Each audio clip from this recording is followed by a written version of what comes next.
All right, ladies and gentlemen, we are live.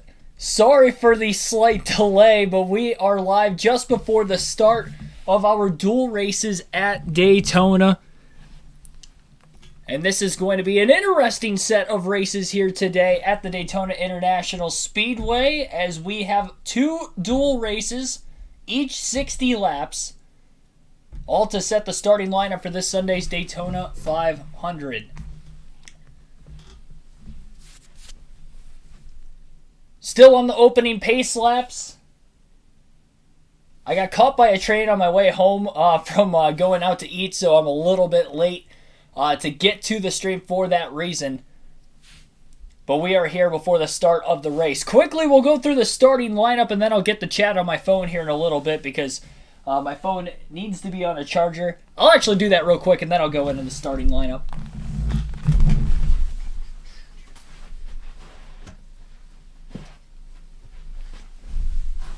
I'm like scrambling around here at the last second.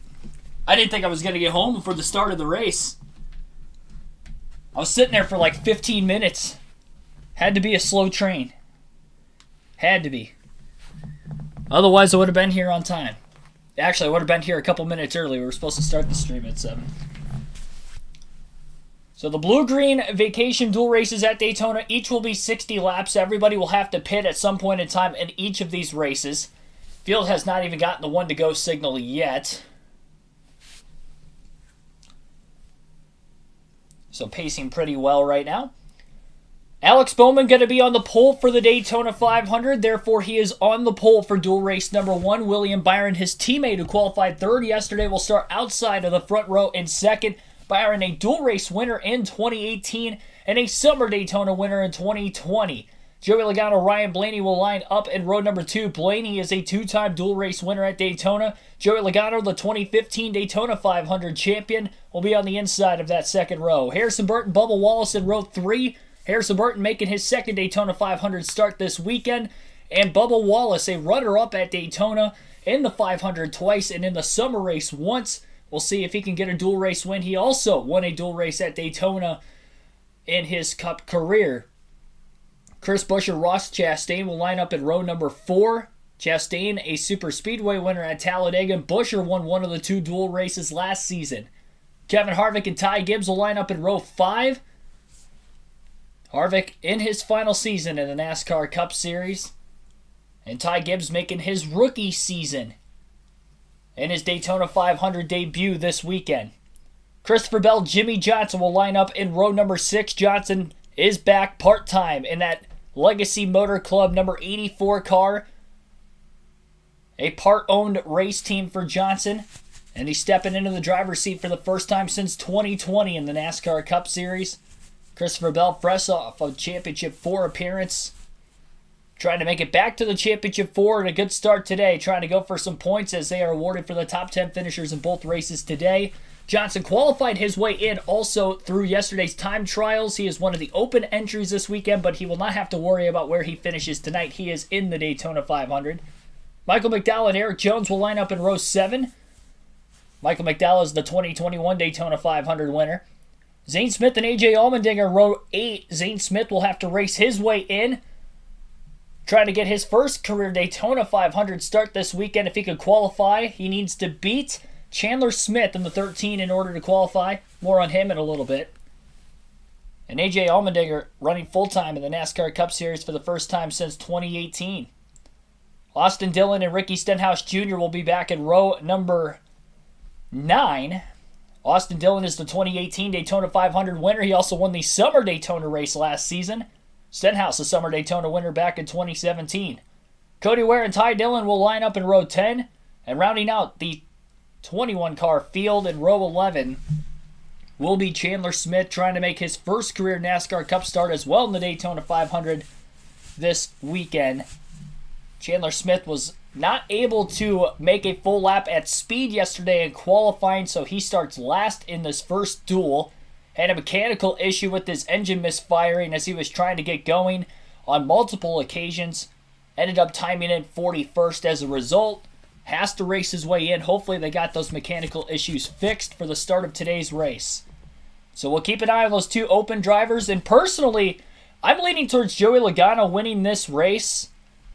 But on top of the fact that I'm leaning towards Joey Logano winning the race today, it's going to be a very stacked first duel race. I'll tell you that much. We got a lot of former Daytona winners in recent years in this first race. Pit road speed 45 miles per hour, reduced from what is usually 55. Get 150 miles in each of these two 60-lap races today. They'll be heading to the green flag this time by as a pace car will pull onto pit road. Alex Bowman elects the outside lane for the start. And we're underway. First of two races on a Thursday night to set the starting lineup for the Daytona 500. As Bluegreen Vacation Duel Race number 1 at Daytona is underway. Green flag, and we are racing for the first time in Speed Weeks. 2x2 as the field enters into turns 1 and 2. Joey Logano already locking bumpers with the car in the inside lane of William Byron. And Byron is going to have a full car length lead over his teammate Alex Bowman as he looks to potentially shift to the outside lane. No, he'll stay on the bottom instead on the back straightaway. And Blaney now to push the 48 of Bowman. And Bowman getting a massive shot, squirrely all over the back straightaway. And Blaney now ducks to the bottom with help from Bubba Wallace in the 23 car behind him. Ryan Blaney to the lead on the opening lap of the race. And he will be able to lead lap 1 at the start-finish line. Bowman getting pushed from another car from behind now. Looks to be Ross Chastain in the 1. Got a little sideways in the tri-oval, but Blaney by a full car length is able to lead the opening lap. Bowman with another run to the outside. Chastain to the middle as he hangs the 48 out to dry on the top. Bowman may drop to the back. He's got nothing to lose here. Again, he will start on the pole in the Daytona 500 as long as he stays out of trouble tonight. But Chastain hung him out as he went up the middle 3 wide on the second lap of a qualifying race at Daytona. That's how aggressive Chastain is as a driver, looking to get things done early on and now trying to lead his first lap. Ty Gibbs right behind him. After Gibbs started all the way back in row number 5, is already the second car in the outside lane. Dead even as they enter into the tri-oval. The 12 of Blaney leads the bottom, while the 1 of Ross Chastain leads the outside. And Ryan Blaney is going to lead lap number 2 by about a half a car like that time over Chastain. Entire pack 2x2. Alex Bowman has lost the lead draft as of right now. Big bottleneck going on the inside lane. Cars got stacked up. That's going to give the outside a little bit more energy off the exit of turn 2. Chastain not completely clear.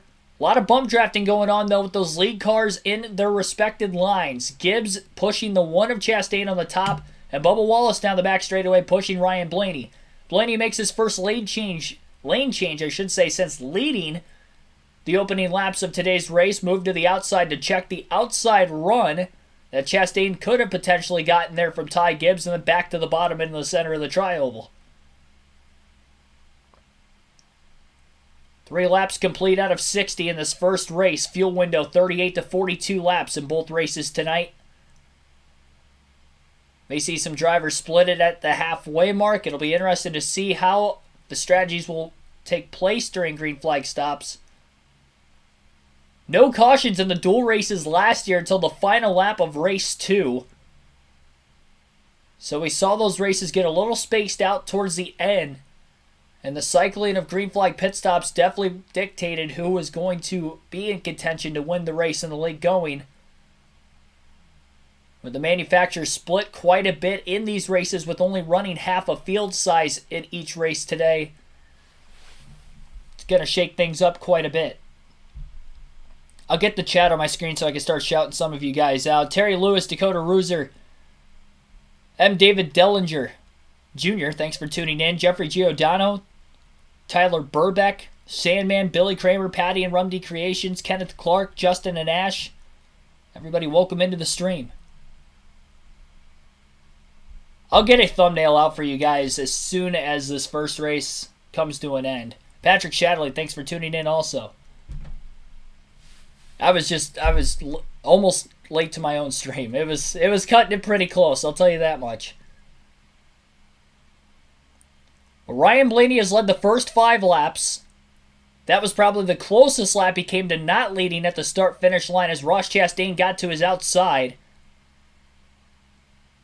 And Bowman, the pole sitter, immediately dropped out of the lead pack, and he's running by himself a couple seconds behind the 20th place car of Cody Ware, who's at the tail end of this field. But outside of pole sitter Alex Bowman, though, all 20 cars nose to tail and within a second of each other. First through 20th, separated by 9/10 of a second right now. Nobody can break free at the front of the field, except for when Blaney's able to at least be able to clear the cars on the outside lane every so often. He'll check up. But over the last lap now, Chastain has consistently stayed on his outside at the line. I think Ross Chastain just led his first lap of the race at the line, leading lap number 6. And yep, he is credited with that last lap led, and it wasn't by much, as he is still on the outside.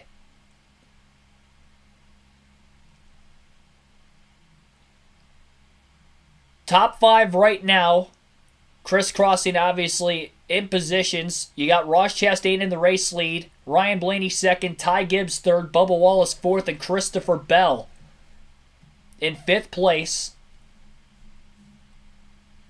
Bell's the third car in the outside lane. Some lane changing going on towards the back of this pack right now. Michael McDowell shifted up into the outside lane for a moment. Tried to, actually went from the outside to the inside to get in front of his teammate Zane Smith.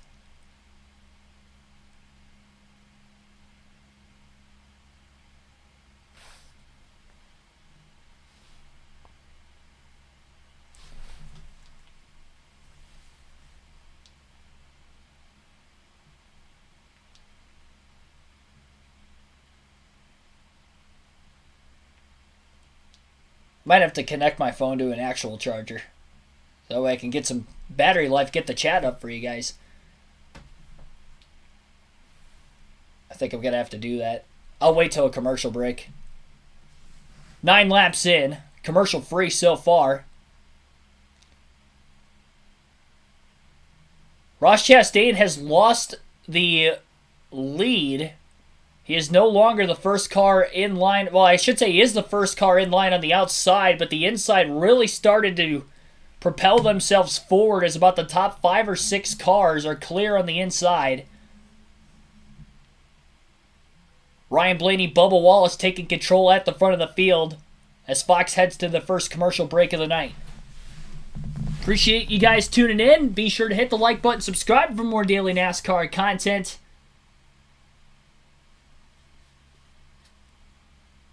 As we'll be live all throughout Speed Weeks. And you won't have to go anywhere to catch race 2 of the Daytona Duels here tonight. It'll be on this very stream.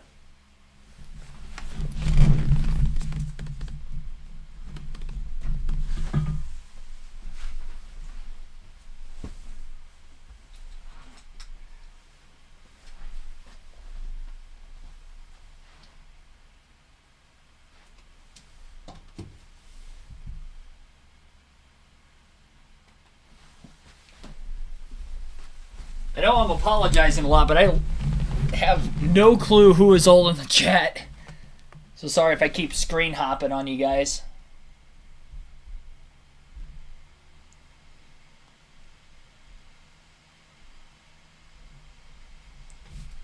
Bump my camera a little bit too. There we go. There we go. Dale Campbell also welcome into the stream. We are all screwed. Thanks for tuning in. Chris Wines, NASCAR Planet, also welcome. Any uncharted cars in this duel? Yes, 2 drivers trying to race their way in through duel number 1, and it's both the Smiths, Chandler Smith and Zane Smith. Chandler started last. Zane started 16th. Zane Smith is currently in 10th place, and Chandler Smith is in 13th. One of those 2 drivers will race their way in through duel race number 1. And Jimmy Johnson, the other open entry in this duel, is 14th, but he qualified his way in last night. So Jimmy Johnson and then Travis Pastrana also in race 2 are in of the open entries. Just 2 more spots available to race their way in. 2 cars will go home. Ryan Blaney has led 10 laps. All but one lap was led by Ryan Blaney. Ross Chastain was able to get a bumper out in front of him at the start-finish line before free-falling back to the 11th place position.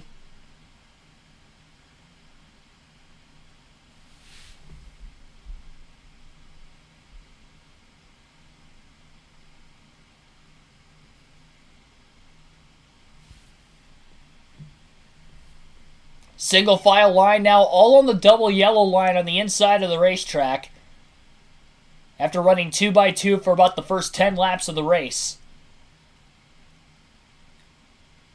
Take a quick rundown of the full field running order right now in the early going while they are single file. Ryan Blaney is your race leader by about a tenth of a second over Bubba Wallace and constantly fluctuating at these high rated speeds in the pack at Daytona. So again, Bubba Wallace in second, William Byron is third, Joey Logano fourth, and Harrison Burton rounds out the top five in fifth. Chris Buescher in sixth, Kevin Harvick seventh, Michael McDowell eighth, Ricky Stenhouse Jr. ninth, and Zane Smith rounds out the top 10. Ross Chastain in 11th, Austin Dillon 12th, AJ Allmendinger 13th, Chandler Smith in 14th, Christopher Bell 15th, Ty Gibbs 16th, Jimmy Johnson 17th, Eric Jones 18th, Cody Ware 19th, Ty Dillon 20th, Alex Bowman is 21st. 2.1 seconds is the difference right now between 1st and 20th. Ross Chastain making a move to the outside, has a little bit of help from Austin Dillon, Jimmy Johnson, and Eric Jones all moving up there, as well as Ty Dillon. So some headway trying to be made just outside the top 10 right now with some cars moving into the outside. And now cars further at the tail end of this pack are starting to duck back into the bottom. It's amazing how far back Ty Gibbs ended up going as well. He was in second on the outside lane behind Ross Chastain, and cars just started dropping out of the outside lane further behind them, which still left them up on the top with everybody nose to tail and pretty tightly compacted on the bottom. There was no room for them to get to the inside, and that's what led to them going backwards as they find themselves just outside the top 10, but still inside the top 15, so they're running mid-pack. Chastain is still stuck on the outside after trying to go up there with Austin Dillon. Dillon not going to let him in. It's actually Eric Jones who has the cam right now, and he might be backing out to let Chastain in. Nope, not quite. Dillon's still in line behind the one car. There's about 3 cars still left in the outside. Chastain now has fallen back to 15th. He'll try to get to the bottom, not quite able to do it there, right in front of the 13 car of Chandler Smith. 6 positions separating the 2 open entries that are trying to race their way in through this duel of Zane Smith and Chandler Smith. And Ryan Blaney continues to dominate in the early going of this first duel.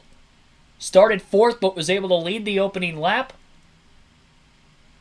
And again, has led 15 of the 16 completed laps at the line. Now, it looks like Austin Dillon and Jimmy Johnson are the only 2 cars left in the outside at the tail end of the pack. Mostly single file for the other 19 cars. Dillon gets to the bottom. Johnson will drop to the tail end of this line. Alex Bowman, 22 seconds off the race lead. Got split 3 wide middle by Chastain on lap 2. And immediately dropped to the tail end of the field. Wanted no part of all that early racing in case there was a wreck. He knows he is solidified in a top 10 starting spot. The problem is there's been no on-track activity so far, which is problematic for Alex Bowman, not really knowing exactly what his car is going to end up handling like in the draft with no drafting help and practice through all that. So he's really going to have to try to find his way in a pack at some point during the practice sessions on Friday and Saturday, or he might go into the Daytona 500 with maybe the least experience of anybody, at least throughout Speed Weeks this week alone. Kyle Larson qualified on the outside of the front row for the Daytona 500 last night, so he'll be on the pole for Duel 2, and I wonder if he'll have the same strategy. I'm just going straight to the tail. Took a lap and a half, and Bowman knew he was out of there. Chastain holding back on the 43 of Eric Jones, maybe trying to get another run. He's got a big push from behind right now. And the car in line behind him would be Chandler Smith in the 13. No surprise Chandler Smith wants to get going. Probably hoping Chastain's going to be the car to make the move. so he can then follow him in line, because he's going to have to beat Zane Smith one way or another. Side-by-side action as of right now. For those of you watching on Fox Sports 1, and for those of you watching on the channel tonight, again, be sure to hit the like button, subscribe for more daily NASCAR content. Got 50 people watching right now, so appreciate you guys tuning in.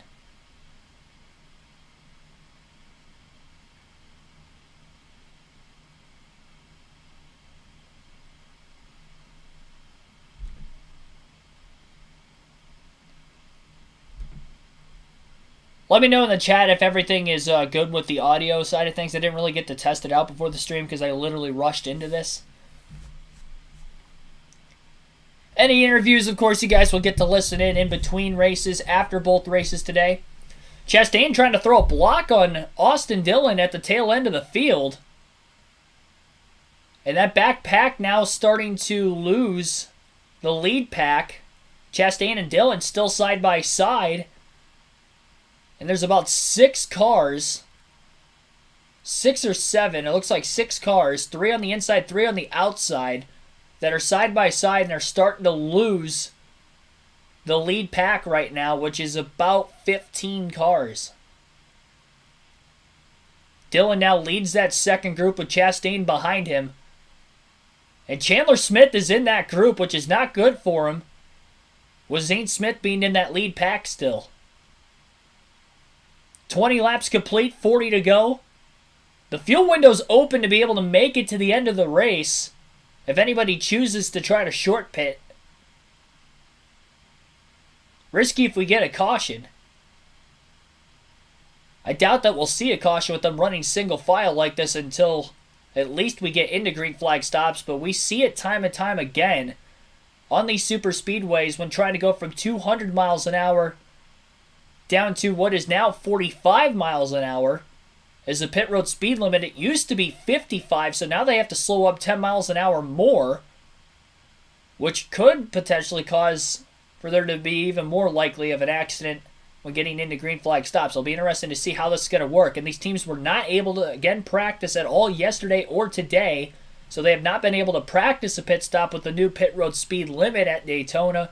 It'll be their first attempt to try to go from 200 miles an hour down to 45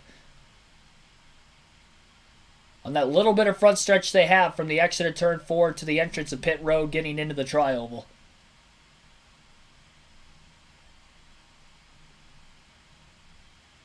That second group was quickly able to get organized and catch the lead pack before losing too much ground. Austin Dillon dropped to the tail end of the field now, back in 19th.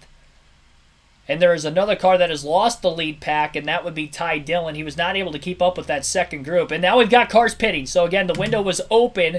We have about 6 cars trying to get to pit road. Make that 7. Somebody made a late dive. William Byron, Ricky Stenhouse, and others are in. All the Chevrolets. That's why the 3 car was trying to make that. All the Chevys are in. He knew they were pitting.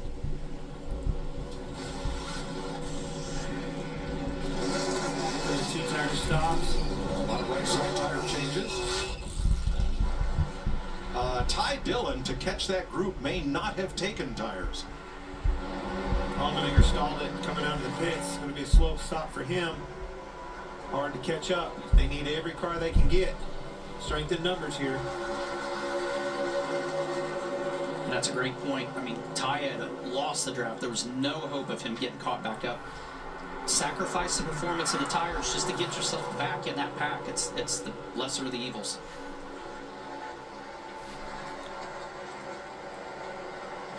Boy, I think the fueler thought they had more time, but the equipment stayed in the box, so likely no penalty call there. No pit road report there. That was kind of strange. That's why I usually unmute the TV so that way you guys can listen in to what's going on with the pit stops.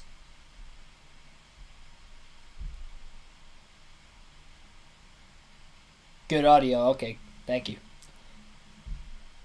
So again, all the Chevrolets had hit pit road. It looks like William Byron cycled out first of the cars that pit. He is in 12th.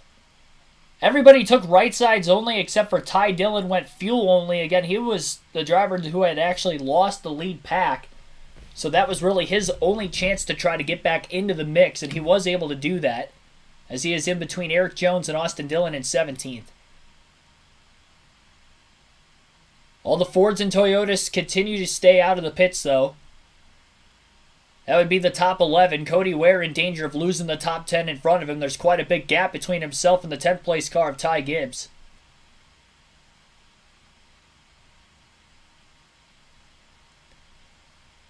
It'll be interesting when the Fords and the Toyotas all pit together on whether or not they're going to take 2 tires or fuel only. They have the numbers game because a lot of the cars that exited pit road are in a bunch of smaller packs. There's about a 5-car group between Byron and Ty Dillon, 12th through 16th, and then there's a pretty big gap back to the next car of Austin Dillon, followed by Jimmy Johnson and AJ Allmendinger.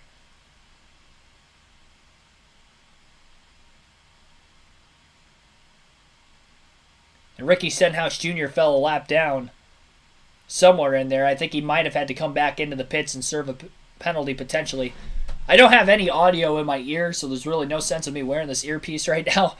I was not able to get Hulu up and running. I'll try to do that in between races as well. Chandler Smith is back on pit road. He's going to go a lap down. You know, the Achilles heel in anything and minimizing those mistakes. Going to need a caution or something to happen to these other 2 guys for him to have a chance.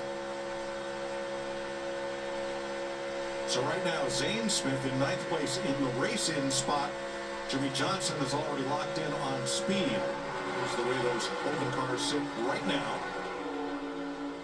William Byron led that Chevrolet group onto pit road and off of pit road. He is currently 12th, but first among the cars that have pitted, with Ross Chastain in tow.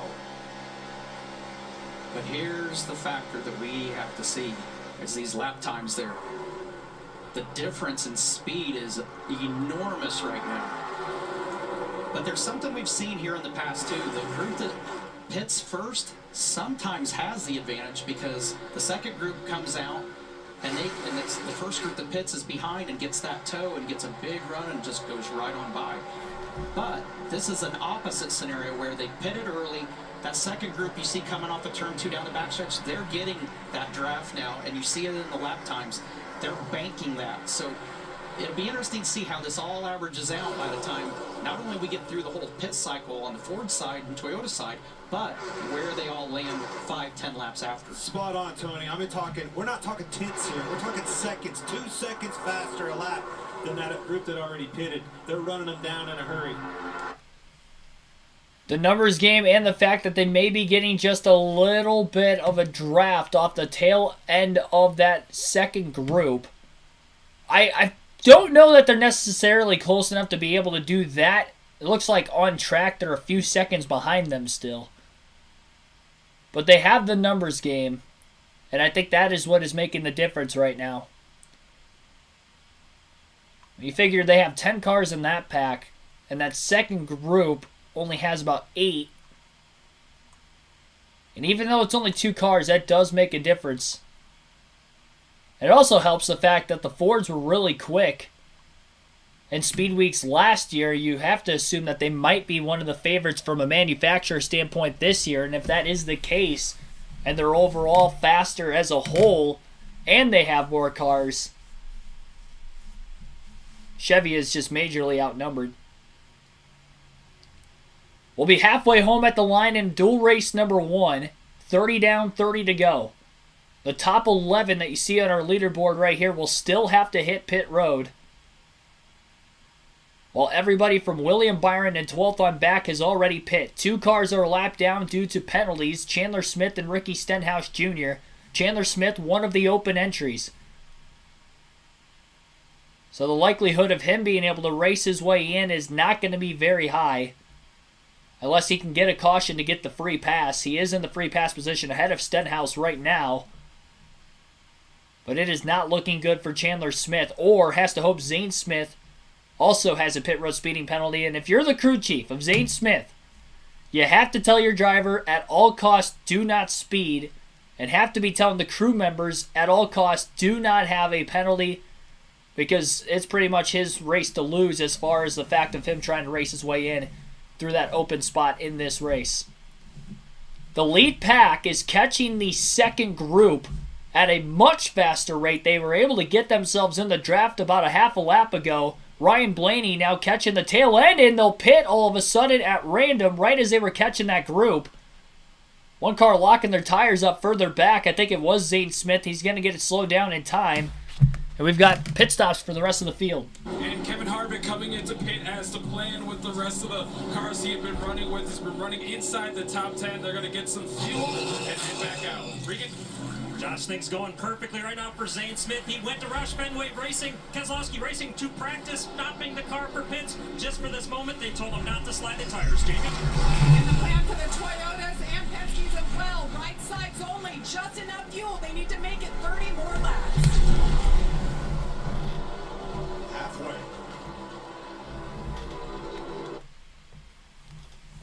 All the Fords and Toyotas making their way up to speed in turns 1 and 2, while the Chevrolets, who are already at speed, are just getting out of the tri-oval right now. They're going to be behind them. Will they be able to then catch them before the end of the race is going to be the next question. Again, the Chevys pit as soon as the fuel window was open to make it to the end of this race, and the Fords and Toyotas did not pit until the halfway mark. But they're all still trying to get organized as they're very spaced apart, which is going to be an advantage for the Chevrolets. Too fast exiting pit road for Ty Gibbs. He'll have to come back around, make a pass-through penalty. There's an 8-second gap right now between Zane Smith in 9th and then William Byron in 10th.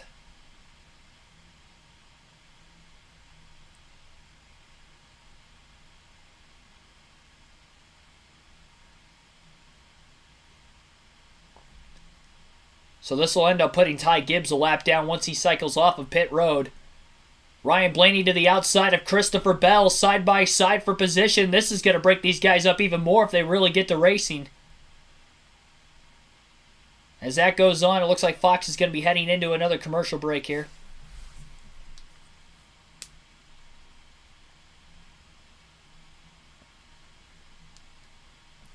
I can get the chat up on my phone for the first time.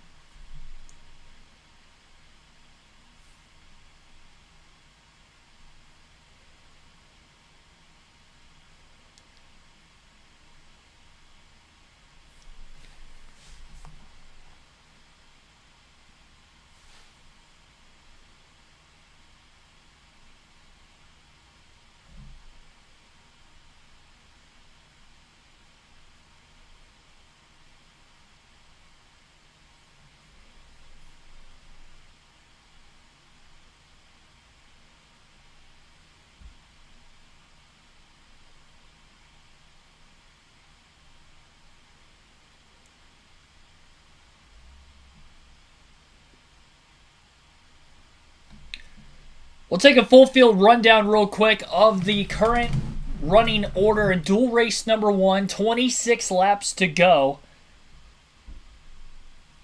Joey Logano is your race leader. Kevin Harvick in second. Ryan Blaney up to third. He has led the most laps. He led 30 laps to start this race today. Outside of Chastain leading 1, somewhere in the middle of that.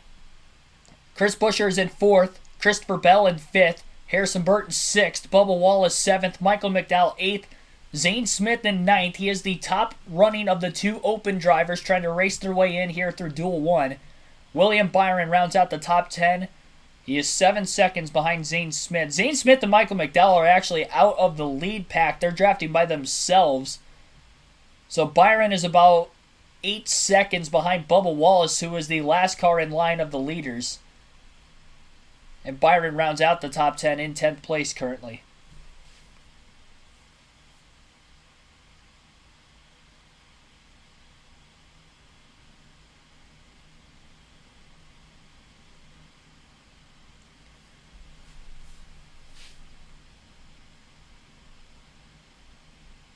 Seth Thomas, thanks for tuning in also.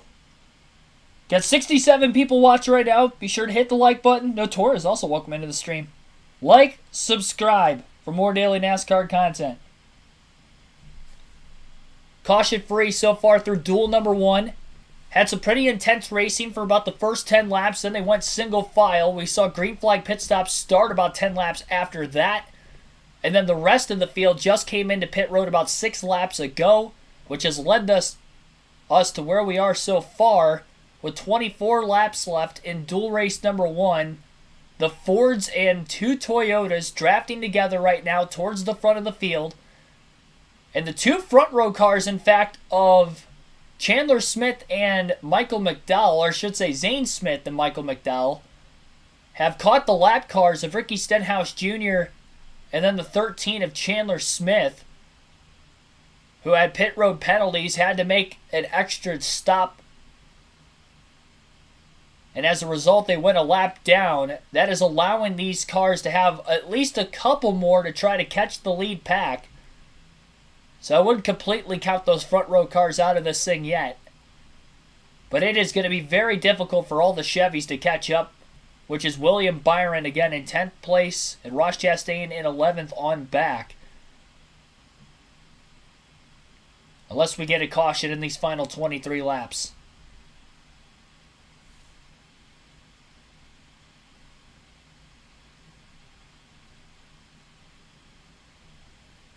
Watching the duels at Daytona, of course.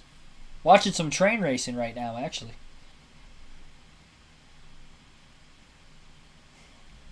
Currently.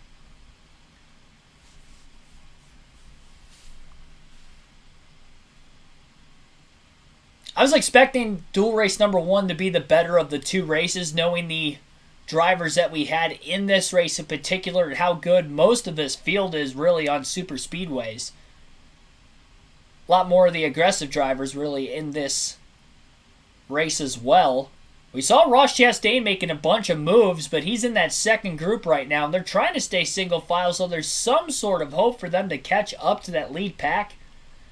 22 laps to go. They're maybe a tenth or 2 quicker a lap, but being 8 seconds off the lead with just 21 laps to go, that is not fast enough to catch that lead group. Unless they get to side-by-side racing early, it is not looking very likely for themselves to be able to catch up. But you never know. Again, the top 10 in this race, as well as duel race number 2, will receive points. Just as they would be for stage points, you get 10 points for winning. Second place will get 9 points. Third place will get 8, all the way back 1 point per position to 10th place, who will get 1 point. And that counts towards the season standings, the regular season standings specifically. No playoff points for winning the race, but there will be points recorded for the top 10. So with really only 9 cars in this lead pack at the very front of the field right now, all these drivers will be fighting for positions and for points to start this season from now until really that checkered flag flies in another 20 laps. They still remain single file, trying to be patient. They don't want to get out of line too early and allow for all the Chevys to catch up. Alex Bowman is in. He did not pit with the rest of the Chevrolets because he had lost the lead draft before. So now he'll end up going a lap down as well. That'll move Gibbs, Ware, Stenhouse, Chandler Smith all up 1 position more than likely.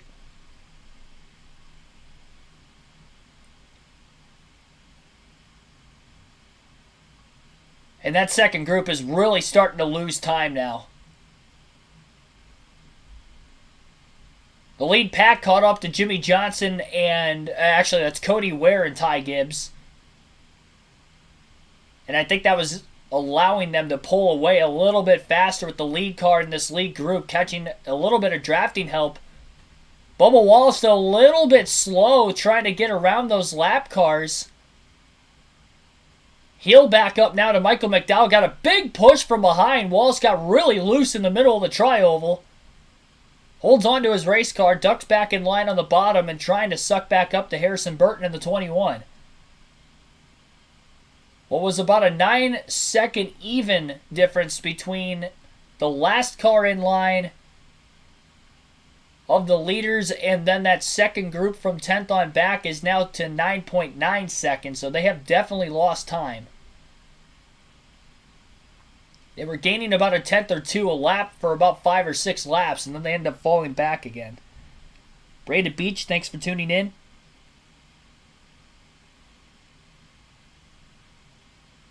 Mike Joy just called Bowman Jimmy Johnson. I didn't hear it. As long as he gets those preseason jitters out before the Daytona 500 on Sunday. Guess now's the time to do it.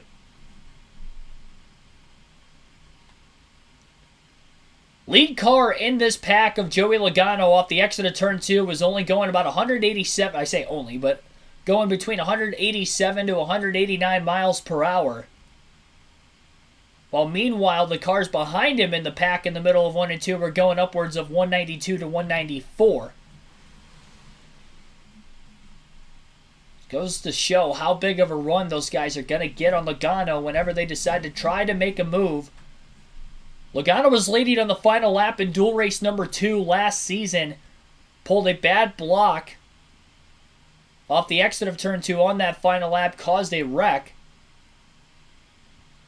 Still got scored in 8th, but had to go to a backup car and eventually had to start at the rear of the field anyway. Trying to learn from his mistake, and we'll see if he can make it to the checkered flag this year, and we'll see if he can get the win on top of it. Here's my prediction to win this race. I did not put money on FanDuel on it, and if he wins, I'm going to be a little upset I didn't do that. I don't know what his odds were. I didn't look at it earlier today. I didn't get home in time. It's going to suck to predict the race correctly, though. I had 9 races predicted correctly back in 2020. That's the record we're going for here. I might get one right out of the gate early in the season, before the actual season starts. Picked Kyle Busch to win at the Clash. Ended up finishing in 3rd.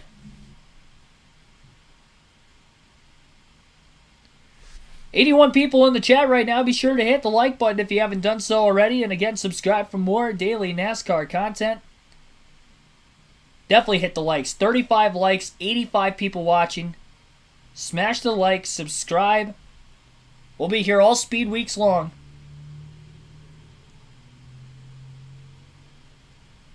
Leading up to the Daytona 500 on Sunday, we've got the Truck Series live commentary stream starting tomorrow at 7:30 Eastern Standard Time.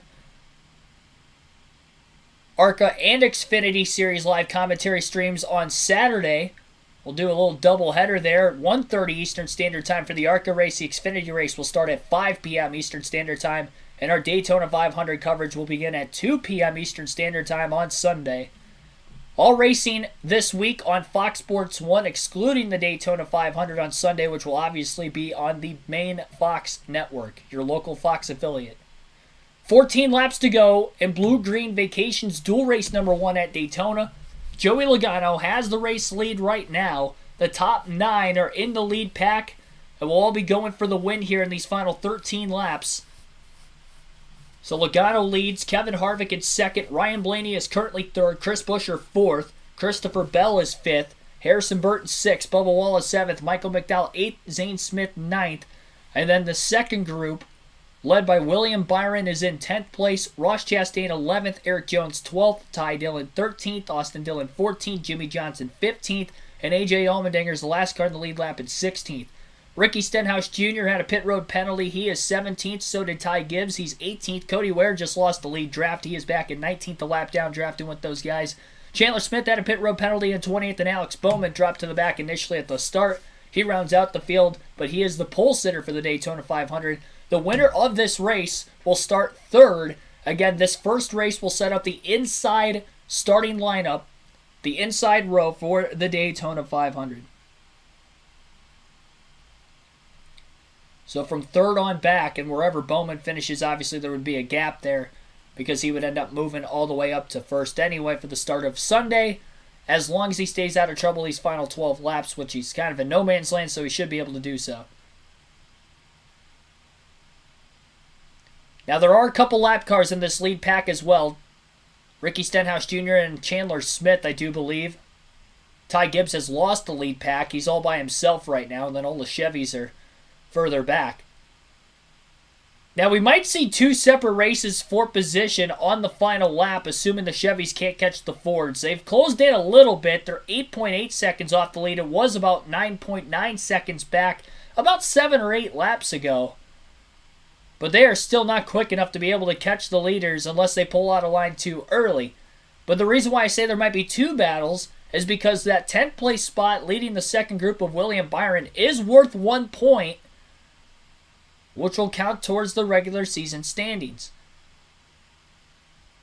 And it is important to finish in the top 10 in the regular season standings because you get playoff points at the end of the regular season for finishing in the top 10, including 15 points for winning the regular season championship.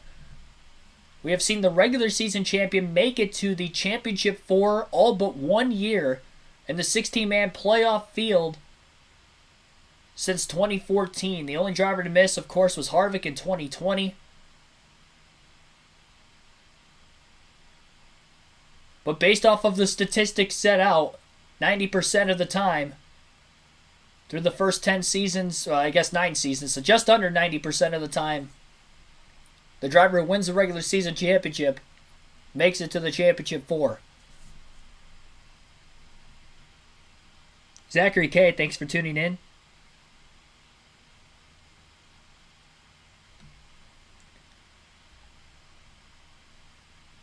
Comment in the chat down below, who do you think is going to win this first duel race? Curious to see what you guys are thinking.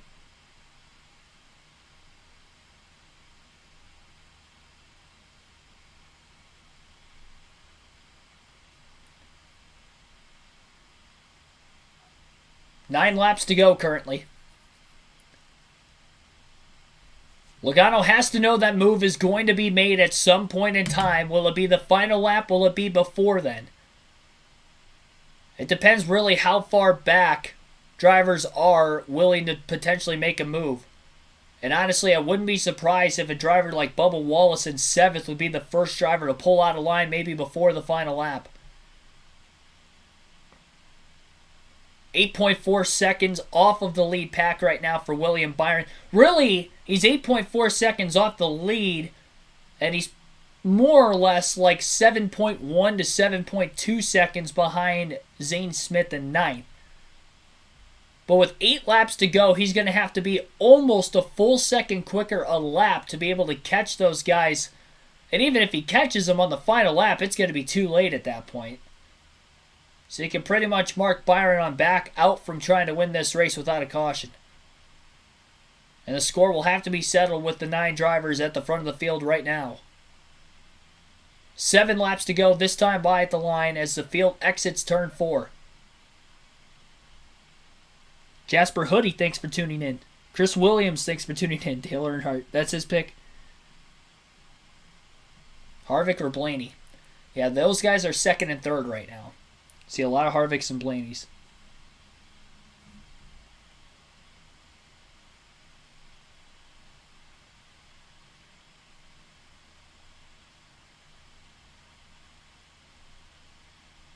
But a lot of those guys at the front of the field right now have won on super speedways at some point in their NASCAR Cup career.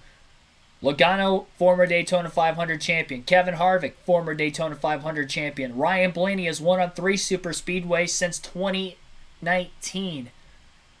Chris Buescher won the dual race at Daytona last year. And even Bubba Wallace, a good super speedway racer, in 7th. Michael McDowell, an 8th Daytona 500 winner. No surprise that those are the drivers at the front of this field. I'd say the odds are that one of them is going to get the win here. But which one will it be as we have 6 laps to go?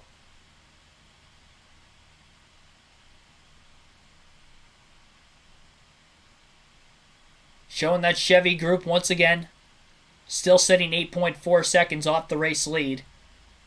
You have to imagine Ross Chastain will make a move on William Byron at some point in time for that 10th place position. We know how aggressive Chastain can be, and there is 1 point on the line there.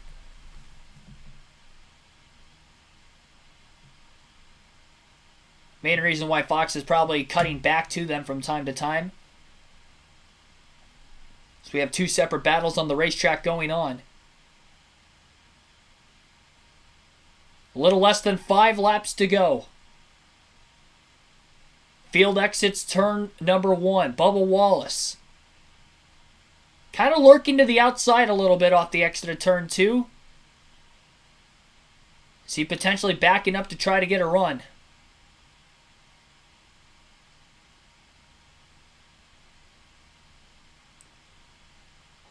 What I can guarantee you is that it is definitely going to come down to the final lap, as it usually does on super speedway races of any kind in NASCAR. 4 laps to go at the line right now for Joey Logano. He has now led 24 laps of the 55 completed. His teammate Ryan Blaney led 30. Blaney sits in 3rd, and Chastain, the only other driver to lead a lap, is in 11th. Bubba Wallace with a decent-sized gap built up between himself and the 6th-place car of Harrison Burton in front of him. Michael McDowell on the back bumper of Wallace, giving him a push on the back straightaway. A little bit of a gap now between Burton and Bell in front of him. Is Burton maybe going to try to drag the brakes to lead that second group back up? Ty Dillon, meanwhile, is on pit road. Unscheduled stop. Looked like there's a tire out of the box. That'll be a penalty for him as well, but he's going to end up being scored in 20th anyway. All that really does is cycle Alex Bowman up another spot. So again, Chandler Smith of the Open Drivers is in 9th, and then Zane Smith, sorry, I might have mixed them up again. I've been doing that all race. Zane Smith leads the Open Drivers in 9th place right now. Chandler Smith is a lap down in 17th after having that pit road mishap, that penalty a little earlier in the race.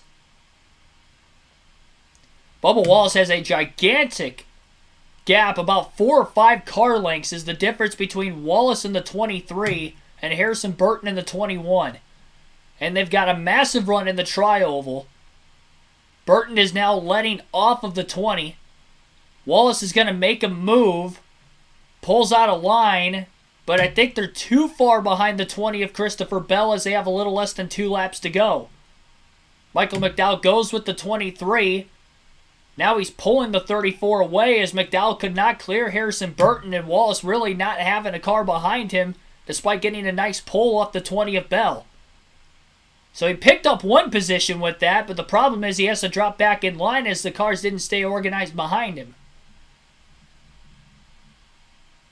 Christopher Bell pulling out with Bubba Wallace. Coming to the white flag, 1 lap to go, sponsored by Credit One Bank. The Toyotas going to go together. Blaney moves to the outside in front of the Toyotas of Bell and Wallace. Harvick moves up to block Blaney. Blaney with a crossover down to the bottom for second. He's underneath Harvick. Bell stays with the 4 car in the top. Logano's got a gap built up between himself and Kevin Harvick as the 3 cars behind him on the outside are nose to tail. A lot of pushing going on off the exit of turn 2. Harvick stays hooked on the outside. Bell cuts down to the bottom for second. Logano down to block the 20 on the double yellow line. Back to the outside to block the 4 of Harvick. Car length and a half lead for Logano into turn 3. He's going to get a push from Ryan Blaney. Middle of 3 and 4. Final lap. Bell to the outside. Blaney going to stay behind his teammate Logano on the bottom. Bell side drafts are door to door off turn 4 as they come to the checkered flag. More cars filing in line, double file. It's going to be a photo finish at the line. Logano on the bottom is going to win dual race number 1 by less than half a car length over Christopher Bell. Logano will win dual race number 1 at Daytona. He did not block Bell in 3 and 4, and by not blocking him, he still beats him back to the checkered flag. Bell didn't have enough help on the outside. By the time Buescher pulled out, it was a little too late. And Logano, with help from his teammate Ryan Blaney, will win dual race number 1 at Daytona.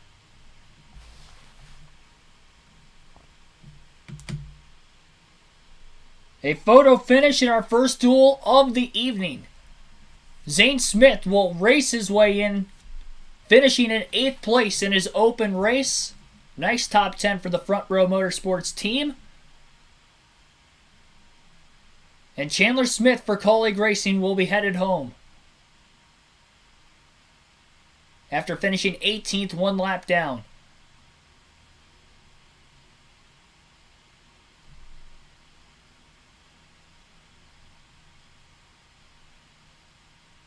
there was definitely a big gap built up between Christopher Bell and Joey Logano into turns 3 and 4. Bell had the run, went to the outside. Logano stayed on the bottom. Got side drafted, but there was nobody behind Bell to help push him. Ryan Blaney decided to stay with his teammate Joey Logano to give Logano the win, lock Blaney into a third-place finish. And Christopher Bell, if he just could have had the help, probably had a big enough run to get by the 22, but he just didn't have help when he pulled up initially. And again, by the time Chris Buescher was able to get to the outside, who ended up finishing in 4th right behind Christopher Bell, it was too late because they were already heading into the tri-oval. So the defending series champion, Joey Logano, will start off as the points leader in 2023 as he wins the first dual race.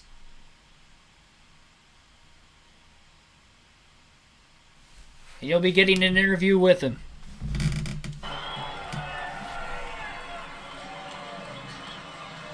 Jamie. And the defending series champion has not skipped a beat. You guys got racy there at the end, Joey. What do you take away from winning tonight? Oh, man, just a great job by the Shell Pennzoil team. The execution of this race is everything, right? Because you know most likely there won't be a caution, so you got to do a good job on pit road, cycle yourself to the front. But then I'm sitting there as a leader, and I'm like, man, I am a sitting duck. This is not where you want to be. I was hoping they started racing back there, which they did, which ended up kind of working out for me. And then when the 20 got to me, I saw Blaney was behind me. I said, that's my buddy. That's my buddy. I got to stick with him. So I knew the 20 would make the run to the outside, and I probably wasn't going to be able to defend that, and just waited for the 12 to push me through there. So good Penske effort there to get a dual win. Much better than what happened last year, so I'm glad to have a nice start here this season. Yes, much better finish. Joey Logano, your dual one winner. Logano, Bell, Blaney, Buescher, McDowell, the top 5. Zane Smith races his way into the Daytona 500, and we will get set. A little bit of a break in between dual races. I'm sure we'll get more driver interviews. I would like to think that we'll get an interview with Chandler Smith, who has just raced his way into the Daytona 500 through our first duel.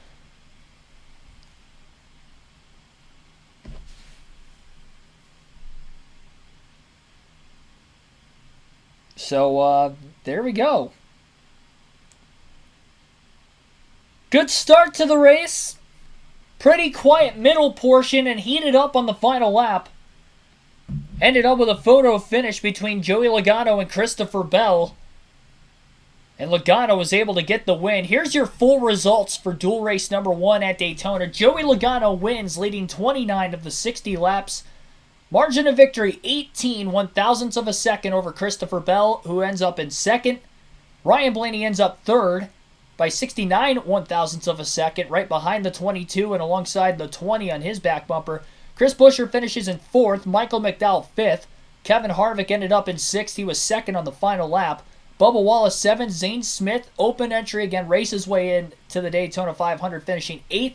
Harrison Burton fell back to 9th, and William Byron held on for 10th on Ross Chastain, coming to the checkered flag as well to get that final point that was awarded to the top 10 in race 1. Ross Chastain just missed out on that, finishing in 11th. He was the only other driver to lead a lap that was not a Penske driver of Ryan Blaney and Joey Logano. He led 1 lap. Eric Jones finishes 12th, Austin Dillon 13th, Jimmy Johnson 14th. Again, he timed his way in through qualifying yesterday, so he'll be in the Daytona 500 as well. AJ Allmendinger, last car in the lead lap at 15th.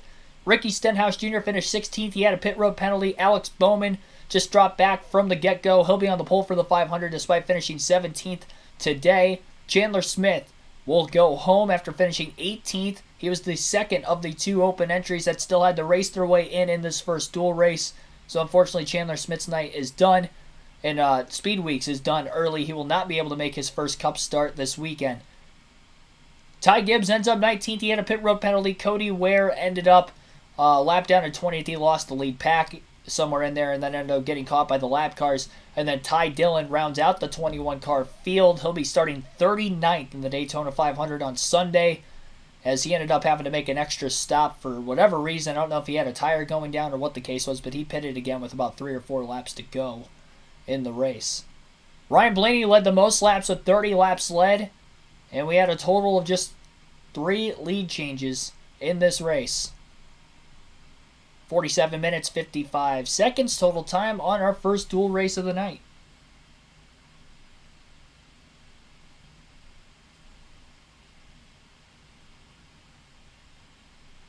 When does Duel 2 start? I'm not sure exactly what the scheduled start time is. This race went caution free, so I would have to imagine it'll probably start around 8:30, 8:45, somewhere in there. Eastern Standard Time, of course.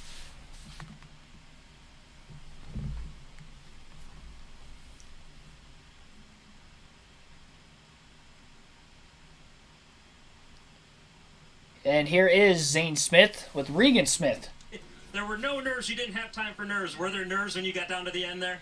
Very, yeah. Once we got to about 10 to go, I'm like, man, please, no caution. But just a huge shout out to my whole FRM team.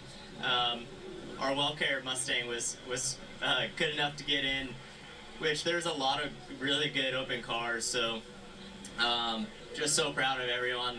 Well-cared and better for performance.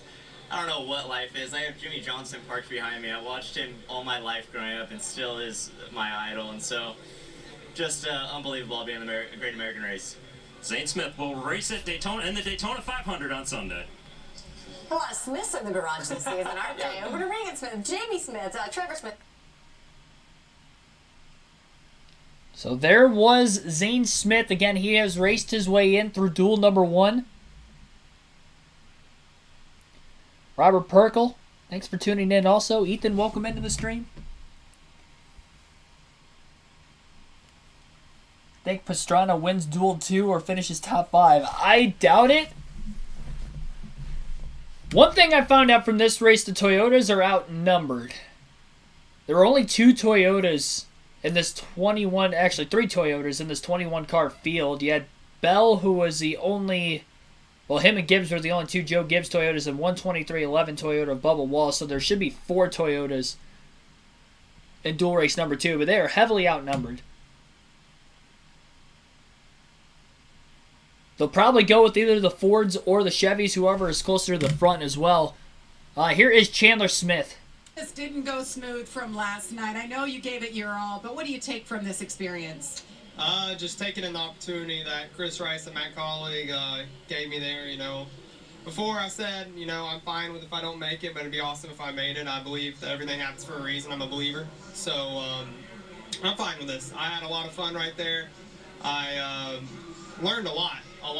Now I get what these guys talk about when you run on a Sunday, you gain a lot of experience that translates to Saturdays and Sundays. Even from that one duel, I just learned so much, which was awesome. I'm taking that in, but yeah, I just can't thank everybody up at Colleague Racing, all the men and women that just put a full effort into coming down here and trying to attempt the Daytona 500 in their 3rd car, first time as an organization. We weren't able to get it this year, but hopefully we can come back next year, make another attempt, and get it on the time. All right, Chandler, we'll see you in the Xfinity race on Saturday. Thank you. Absolutely, still has a shot.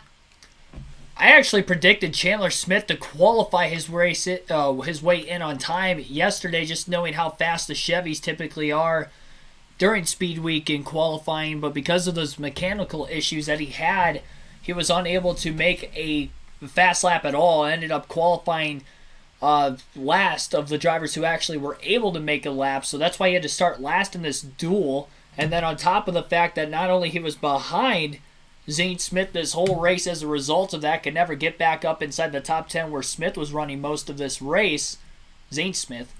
Chandler Smith also had that pit road speeding penalty, which just definitely costed him. I mean, from that point, it was over without a caution. He wasn't even in the free pass position if we did get a late yellow. Stenhouse was, so that was pretty much all she wrote for Chandler Smith in this one. Frank Powers, thanks for tuning in also.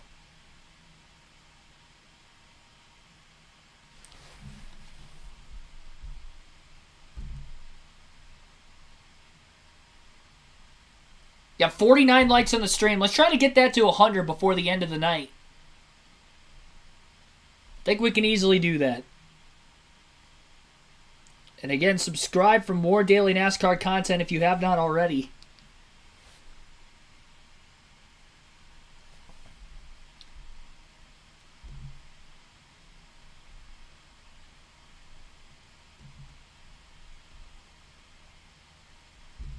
I'm going to be in the process of creating a thumbnail mid-stream. I bet no YouTuber's ever done that before.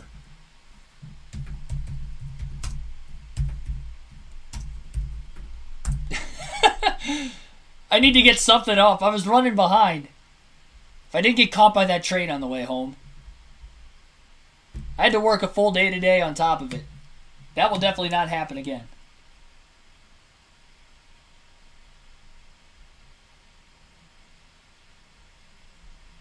Now I gotta find a picture on Google Images real quick.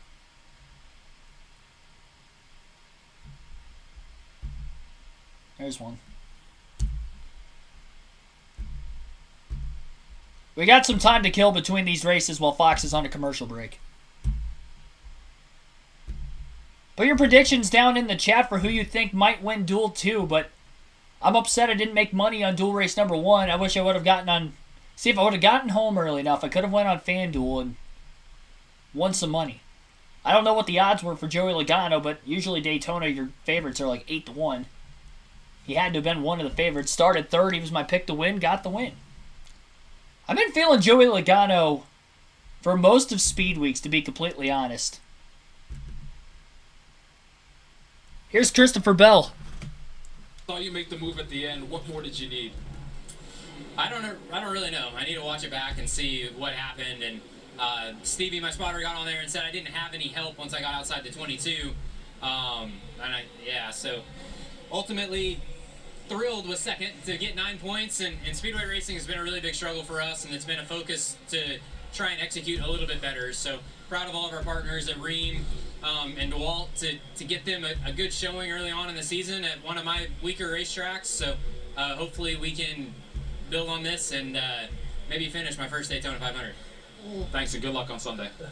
Thanks so much. All right, you heard Josh ask him, what more did you need to make it work and get the victory? What more did he need? He just needed some help right there. I mean, all those Fords were lined up. They did a great job with their pit strategy, as Jamie mentioned earlier. And honestly, the Toyotas, they just didn't have the power in numbers. Christopher Bell did a great job working his way from about 8th place there at the white flag, kind of finagling his way through the pack and making the move. Ultimately, they could have won in the duel. He just didn't have enough help. Do you know how to spell finagle? I was saying finagle is not my vocabulary either. I know how to spell duel. Sounds right, though. I know how to spell duel, and duel number 2 is coming up. We've got duel number 1 behind us. Joey Logano got the victory in that as Chase Briscoe walks down pit lane, starting 3rd in duel. We'll get through the Duel Race number 2 starting lineup as soon as they get the raw feed updated for you guys. Yeah, we are currently in between Duel Race number 1 and 2 right now. This is the cheapest thumbnail ever, by the way. This is what happens when you're crunched for time. Now, the good news is with the live commentary streams going forward this season, I'm off of work now Friday, Saturday, Sunday. So I can give you guys live commentary. I'll have everything ready to go, so I won't be pushing for time going forward. So that'll be good.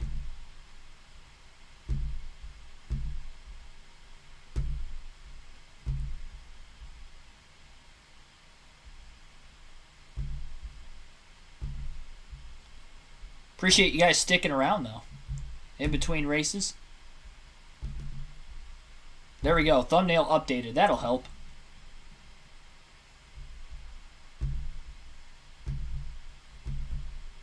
I think that picture's from the big one in the tri-oval from last year's Daytona 500.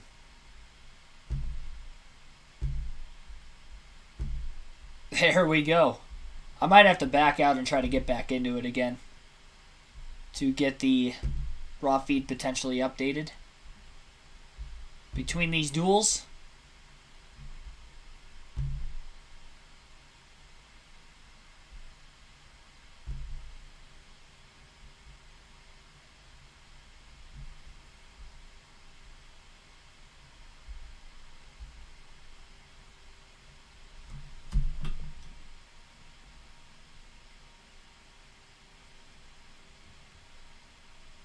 Ice Demon King 92 Hammer, thanks for tuning in. Frankie Muniz was fastest in ARCA practice. Awesome. Kenneth Terry, thanks for tuning in also.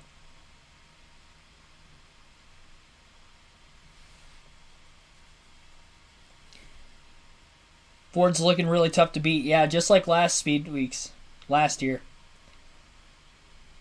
looking that way early. My guy Ryan Blaney gets a third place finish though. I'm pumped about it. Means he'll be starting 7th in the Daytona 500. Logano winning dual race number 1. He'll be starting 3rd in the Daytona 500 on Sunday.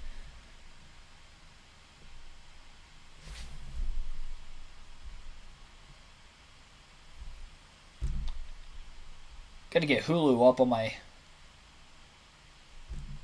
laptop real quick, so that way I can actually hear some of the race audio. There was no cranking up in that first race. We better get a cranking up session in race 2. You guys always get to listen into that on these live commentary streams.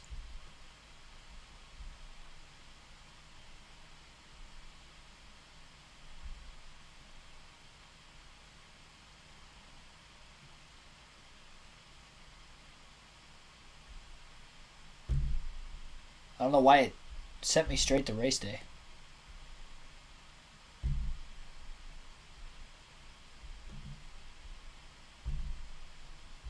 I want to watch the duels.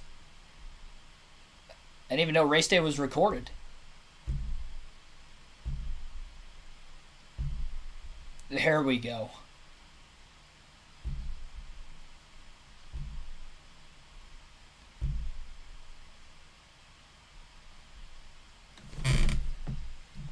Yeah, Travis Pastrana running the Truck Series race this weekend as well. Let me know if the thumbnail was actually able to update for you guys as well. Oh yeah, it's definitely updated on my end. Got 86 people watching as of right now. We are again in between dual races. 58 likes on the stream. Thoughts on Travis Pastrana being in the Daytona 500? How do you think he performs? It'll be interesting. I think I'll have a better idea of how he'll perform based off of the dual race today specifically. Not so much the truck race, because he's been in a NASCAR truck before in recent years, in fact. But this is his first start ever in a Cup car. He's never even been in a Cup car until he made his qualifying lap yesterday. More on that in a second. Here's Jimmy Johnson with Regan Smith. Oh, I heard you at one point on the radio say it's tight in the middle. I can't get the front of the car to stay down, just like old times, right? It was very familiar once the tire pressures came up and got going. Some of the stuff that goes on for qualifying, I had a much different experience then, but that felt like a Cup car at Daytona. What are you thinking with this race car now? Did you learn what you need to for Sunday to have a successful event and get up there and contend for your 3rd Daytona 500? Yeah, those are great reps. Having a new spotter, new crew chief, new team. There's a lot of new here, so to work through that, have a clean race. I wish our strategy worked out a little bit better and we could have finished further forward, but I was able to get a lot of reps that I needed for this environment. A lot of new for the team, but one of the best of all time behind the wheel, Jimmy Johnson. I feel like I'm in a time warp. Like, I just got rewinded and rewound and put back a couple of years. He talks strategy, right? Because I looked up at the scoring pylon and I said, oh my goodness, all the Chevys are outside the top 9. And you said, wait a minute.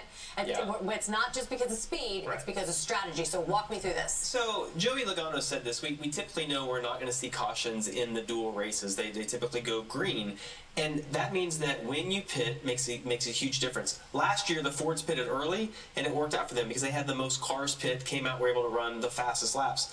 This year, they pitted later with the Toyotas, and because the Chevys who pitted early couldn't stay locked together, we saw some of the guys had trouble getting on pit road in their pit stall. It didn't work out for them. So when you pit, and it's so hard because if you watch the races last year, what happened in the first duel didn't work in the second duel. So just because we saw the pitting early not work doesn't mean it won't work now. Yeah, a guy who has had strategy, fast cars, whatever, aggressive moves, made it work so many times at this racetrack is, of course, Denny Hamlin, 3-time winner in the big race, 3-time winner in the duel, and he's with Jamie Little.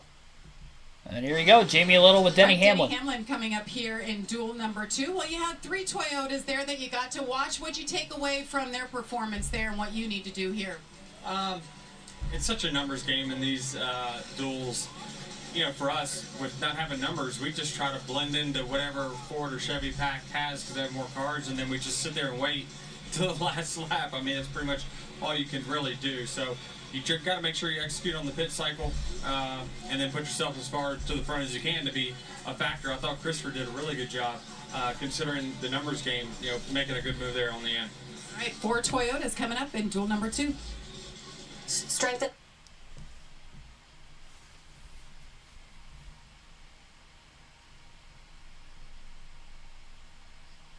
So again, Joey Logano just coming off dual race number 1 with the victory.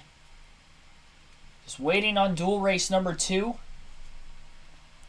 I was talking about Travis Pastrana right before the interviews that we saw from a couple of drivers here moments ago, or at least that you guys on your hand got to listen to right here on the channel. But yeah, my thoughts on Travis Pastrana this weekend, expectation-wise, obviously I don't think he has really any expectations. Honestly, a good day for Pastrana is just staying out of trouble. Don't be the driver that causes a big wreck or some sort of a wreck, and I think he'll be well respected in that manner.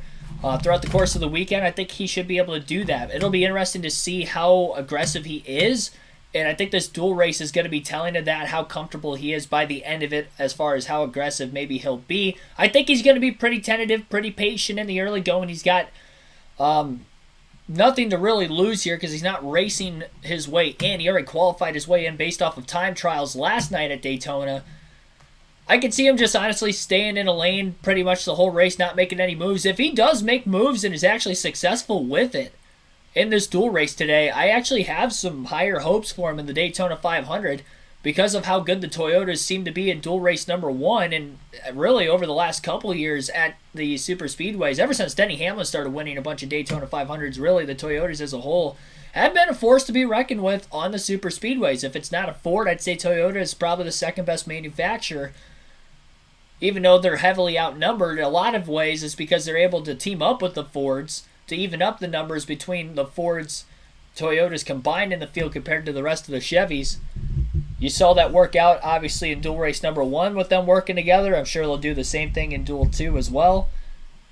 It'll be interesting to see if the strategy is going to change from the Chevys in dual 2, if they will maybe not short pit and try the best they can to try to maybe just pit with the rest of the field, because they split apart and they were just never able to catch back up again. They fell about 8 to 9 seconds off the lead, and they stayed 8 to 9 seconds off the lead the rest of the race. Brent Dial, thanks for tuning in. Got about 100 people watching. Appreciate you guys tuning in.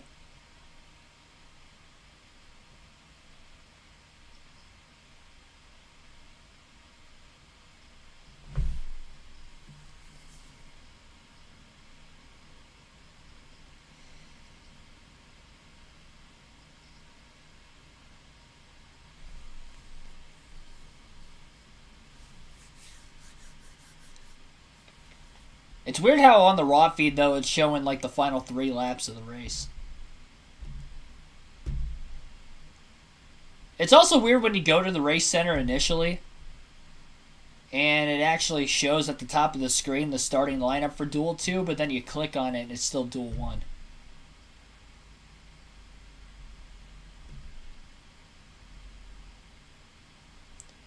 We'll take a look at the starting lineup, though, for dual race number 2 while we are waiting. Kyle Larson, after qualifying on the outside of the front row for the Daytona 500 last night, will be on the pole for dual race number 2. He's locked into a second-place starting spot for the 500 as long as he stays out of trouble like Alex Bowman was able to do in duel number 1. It'll be interesting to see, though, if he will go straight backwards or if he's going to actually try to maybe get some laps under his belt in the pack, gain some knowledge for this weekend, and see what his car handles like potentially in the pack as well. Eric Almirola will start outside of the front row in this duel after qualifying 4th last night.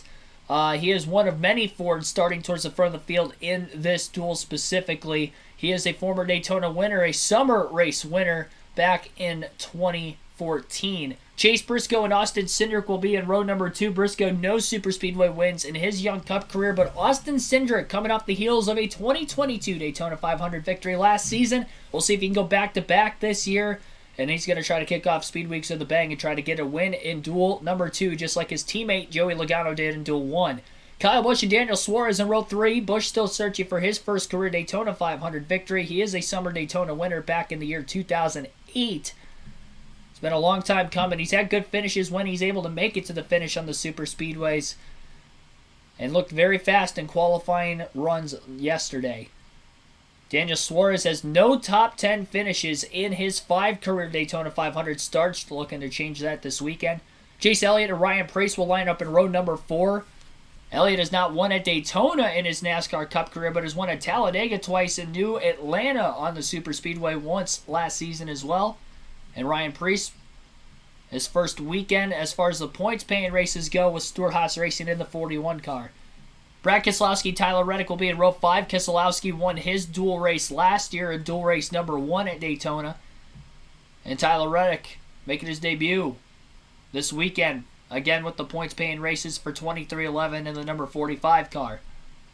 Martin Truex Jr. and Travis Pastrana, a couple Toyotas, will line up in row number 6. Pastrana timed his way in off qualifying last night, and Truex winning the Clash 2 weeks ago in Los Angeles.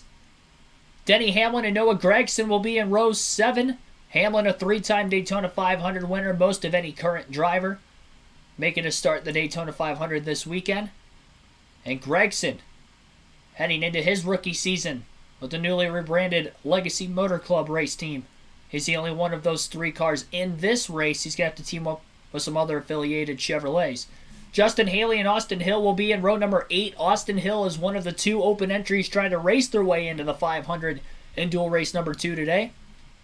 Ty Gillen and BJ McLeod will line up behind those guys at row number 8. Riley Herbst and Corey LaJoie in row number 10. And Connor Daly looking to make his second career NASCAR Cup start and his first career Daytona 500. He is also an open entry. It is a battle between Austin Hill and Connor Daly for that final spot to try to make their way into the Daytona 500. 39 drivers are set to start this weekend. 1 more still to lock themselves in, and 1 already going home as Zane Smith raced his way in over Chandler Smith in dual race number 1. Our raw feed is now up and ready to go, so you can see the leaderboard lap by lap as you saw in race number 1.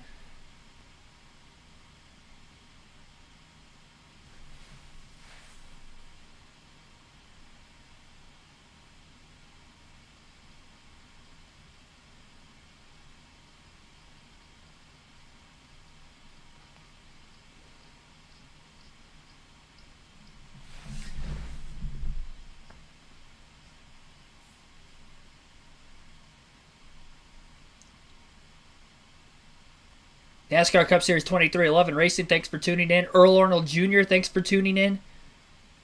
Travis Tyner, Patrick Ellison, Crystal McKinney.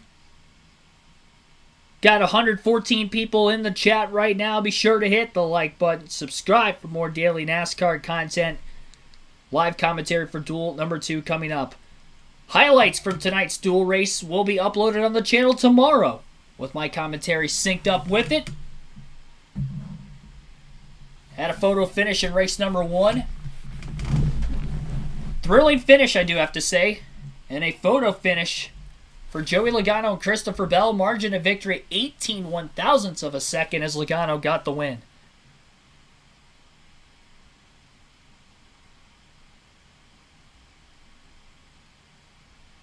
Promote your fantasy league. Yeah, I failed to do that at all so far during the Clash and Daytona 500 qualifying and tonight, so I apologize for that. James Moore also welcome into the stream. He's rooting for Keselowski. Anyway, Fantasy League. I'll put it in the chat. Follow these directions specifically. If you were, well, first and foremost, if you're not already in the NASCAR Fantasy League on the channel, be sure to join. You have a chance to win 2 tickets to any NASCAR race of your choosing in 2024, which would be next season, excluding the Daytona 500 if you win the regular season or the playoff championship. It's pretty easy to play. You pick 5 drivers every week. It's only for the points races, so the league hasn't started yet. But you pick 5 drivers every single week to put in your lineup. You can only pick the same drivers up to 10 times throughout the course of the season. And again, it's simple. Highest amount of points at the end of the regular season and the playoffs will win 2 tickets to any NASCAR race of your choosing for the following season. Been doing this for the last couple seasons. We're doing it again on the channel this year. The only thing you have to do is be sure to be subscribed to the channel. The way to join the Fantasy League, you go onto the NASCAR website or mobile app. There's a fantasy section at the bottom of the page. You click on it. You sign up with your email. It is free to join. And, when you have a chance to win 2 tickets to a NASCAR race for free, I will buy them. I will go to the race too. Definitely, you have to hop in on that. There's only 100 entries available. I'm not sure what we're looking at right now. If you are in the league and do not play the Daytona 500, then you will be booted from the league, so there's a chance for more people to get in.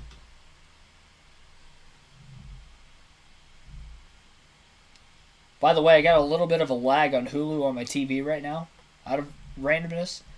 They were trying to queue up Travis Pastrana, and they were unable to do so. I'd say he's probably got a lot.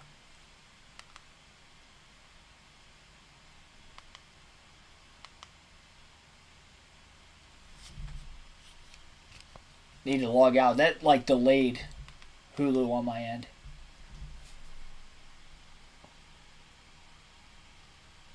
Larson definitely going to drop to the back. Yeah, more than likely. It's smart. I don't completely blame him. It's just with no practice at all leading up.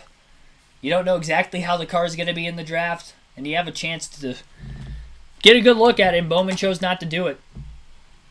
He had less than a lap and a half and he was done. He got put 3 wide on the outside already and he was like, yeah, I'm dropping back right now. Christopher McComas, thanks for tuning in. Gary Williams, thanks for tuning in also. He's pulling for Chase Elliott.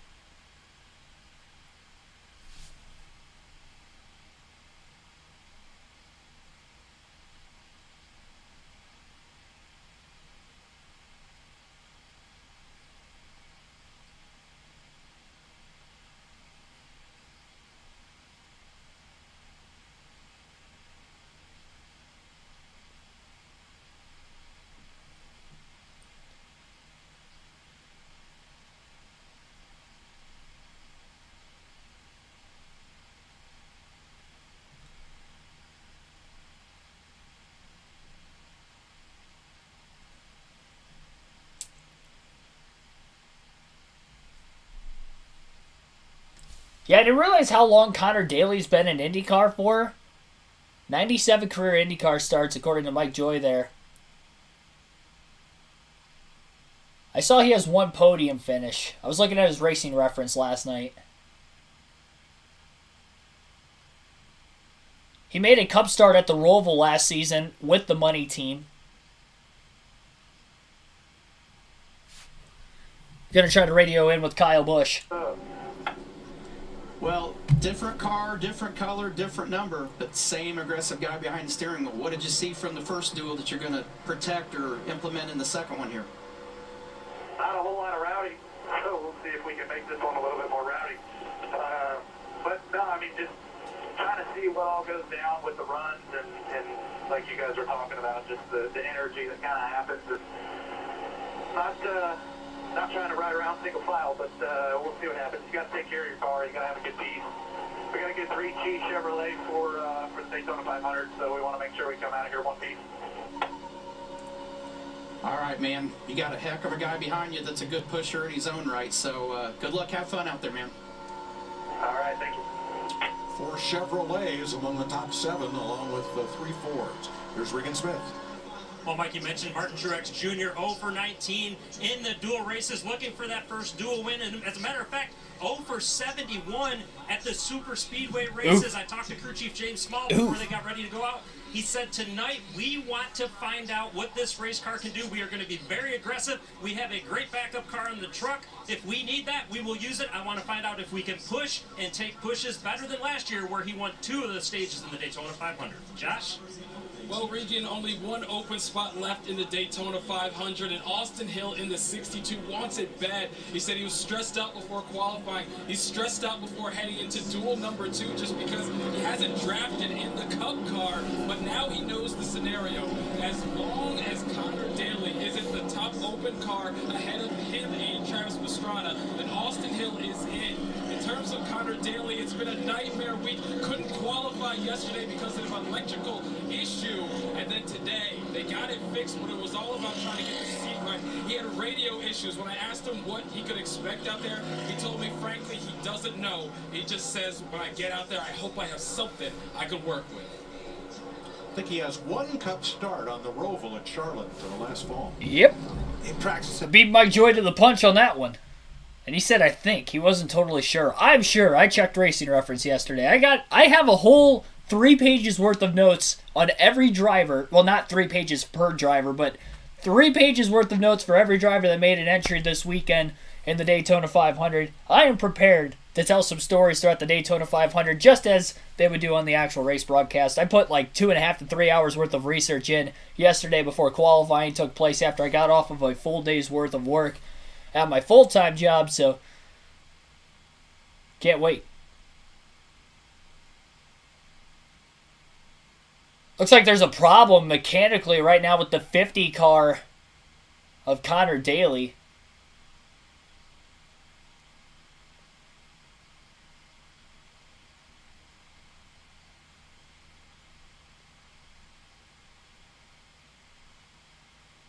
It's the first time that 50 car has actually been able to get rolling. He was the only driver not to make a qualifying lap yesterday due to an oil line burst before he was able to actually roll off of pit road. They were not able to get that fixed in time.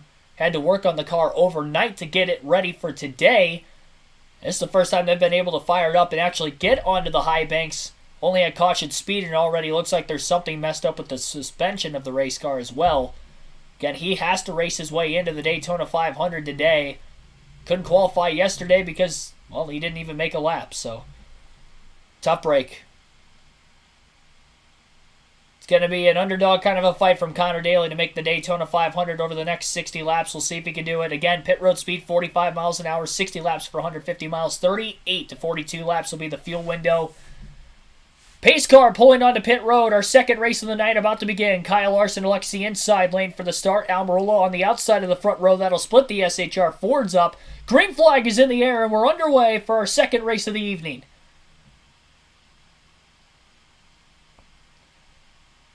Pushing at the very front of the field right now. The 14 to the back of the 5, and the 10 being pushed from behind by the 2 of Austin Cindric. Inside, a lot more nose to tail. Kyle Busch close behind the 14 of Briscoe as well. Briscoe get a push. Kyle Larson to the lead in the middle of 1 and 2. Briscoe clears his teammate Eric Almirola. Almirola, in fact, will now pull to the bottom lane. Check the outside just a bit on Austin Cindric, who's getting a big push from the 99 of Suarez. Almirola goes back in front of the 2. The 14 back down to the bottom in front of Kyle Busch, who will lead the opening lap of dual race number 2 as they work their way off of turn 4 this time. Pole sitter drops straight back in the first race, but the pole sitter in race 2 will lead the opening lap as Larson is out in front of the field. A bump draft from the 14 to the back of the 5.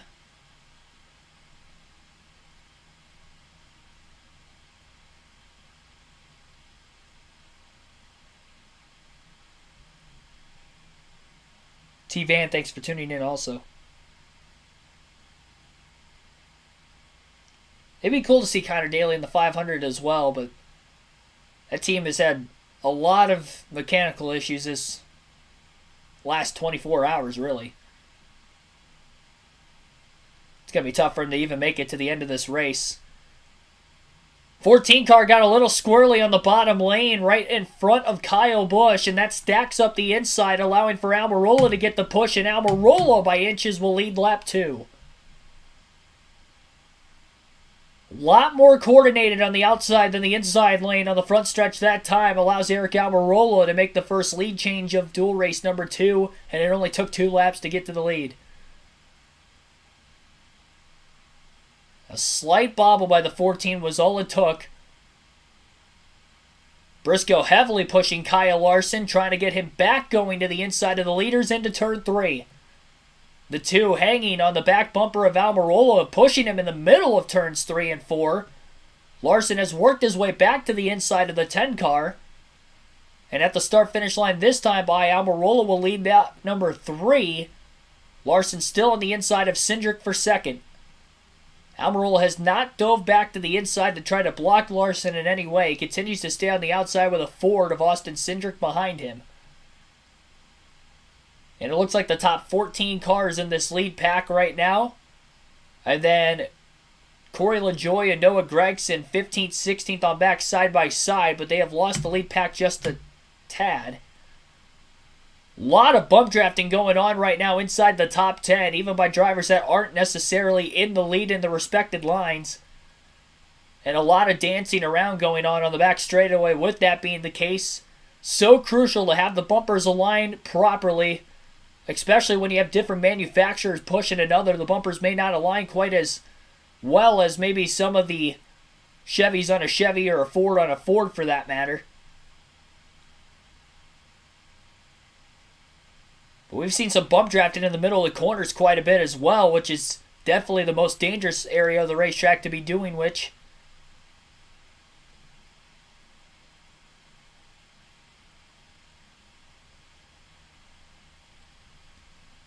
Cindric dancing around with a push from Daniel Suarez. Straight to the back bumper of Eric Almirola. Kyle Larson gets a major push simultaneously on the inside from Chase Briscoe. And Larson pulls back into the lead in turns 3 and 4 on lap number 5.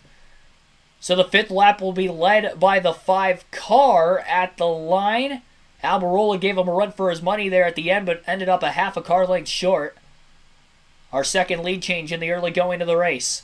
In the first race, we saw drivers running pretty much side by side for the first 10 laps before going single file for what was pretty much the rest of the race until the final lap.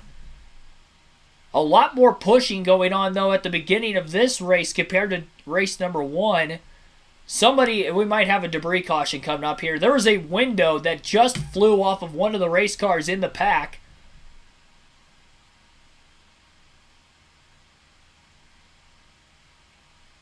Caution flag is out for debris. There was a side window that came off of the right side of somebody's race car in the pack. The passenger window has come off. I saw it fly on the initial camera angle and ended up falling in the middle of the racetrack on the back straightaway. We went caution free in dual race number 1, so already a caution for debris here to start dual race number 2 on lap 6. Now that is a mandatory part to be on a race car at all racetracks that are 1 mile and less in length. And with this being a 2.5 mile racetrack, whoever's window that is, they're going to have to put a replacement window on it during the caution. Well outside the fuel window to be able to make it to the end of the race here, so you'll likely see everybody stay out of the pits. Maybe see some drivers at the tail end of the field top off on fuel. This caution's huge already for the 50 of Connor Daly, who was about 22 seconds off of the lead pack. Definitely having some major issues with that car right now. Austin Hill is in 20th at the time of the caution. He also lost the lead pack, but was ahead of Daly. But now those two are going to be at the very tail end of the field, nose to tail, while we go back to green flag racing here. And a chance, obviously, for Daly and that pit crew to try to fix whatever is wrong with the race car under this caution period. If we would have went caution-free like the first race did, Daly would have been hung out to dry as far as his chances of trying to make the 500, but the early yellow gives him a chance still.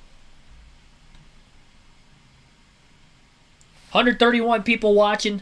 Our goal is 100 likes on the stream tonight, so be sure to hit the like button if you haven't already, and subscribe for more daily NASCAR content. We have 69 likes on the stream so far. We will be live for tomorrow night's NASCAR Truck Series race right here on the channel as well, 7:30 p.m. Eastern Standard Time. We'll be live for both the ARCA and the Xfinity Series races also on Saturday at 1:30 for the ARCA race, and then we'll have a little break between the two races, and at 5 we will be live for the Xfinity Series race, and at 2 p.m. Eastern Standard Time on Sunday afternoon, our coverage of the Daytona 500 will be underway.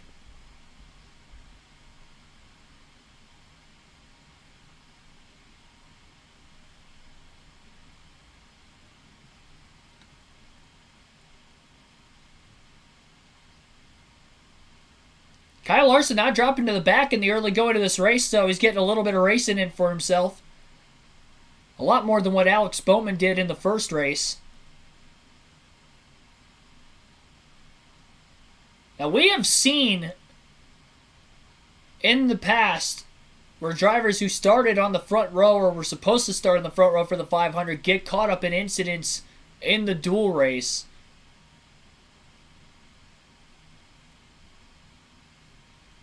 And I say that because not only it has happened before, but there was a lot of bump drafting, probably more bump drafting in the first 6 laps of this race than what we saw in the entirety of the first race. Looks like everybody coming into the pits under caution still outside the fuel window, but we'll see what the adjustment calls will be made. What do they do? 4 tires, 2 tires, no tires? Josh. You see Chase Briscoe coming in. He's been fighting a car that's extremely loose so far. He's going to get tires and fuel.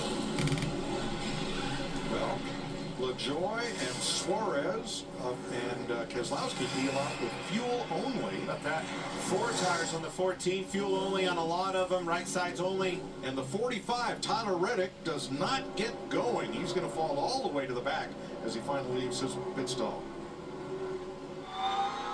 The side window that prompted the caution flag, we have found the culprit. Hope they have a spare sitting in their pit. And I saw it blow out Justin Haley's car right there. That white roof, yellow number, right there. Tell me that air ain't turbulent back there in the pack. Sucked it right out of the right side of the car. Boom. And that's not something, Tony, that you probably have laying in the pit box to replace. There's somebody's running back to the holler, finding one in a backup car. Exactly. Somebody's doing a 100-yard dash right now to get back as quick as they can. So he is the race leader because he did not pit. He couldn't pit because they're not ready to replace the window. But he will have to pit before they restart the race. Now, Travis. So there you heard it. Justin Haley did not pit there, but it was his window that had come off the passenger side door of the race car. They're going to have to get that replaced for him.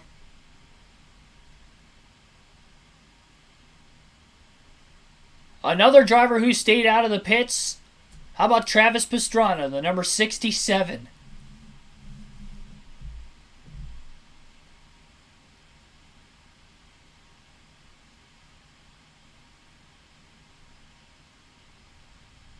Actually, it might be at the tail end of the pack. It's kind of hard to tell there.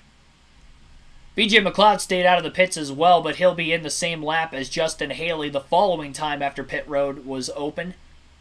So McLeod will go right back to the tail end of the field again. Pastrana's at the back of the pack, by the way, not towards the front. I thought he stayed out, but he did not. So everybody comes in to at least top off on fuel here. And there were quite a few drivers that took right sides only. Eric Almirola won the race off of pit road.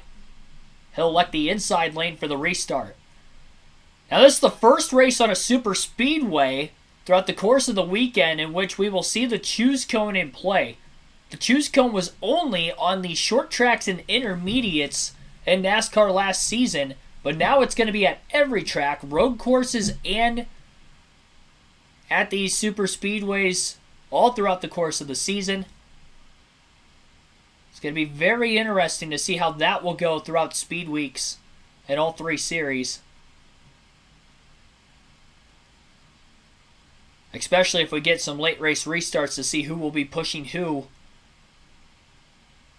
to attempt to win their respected races.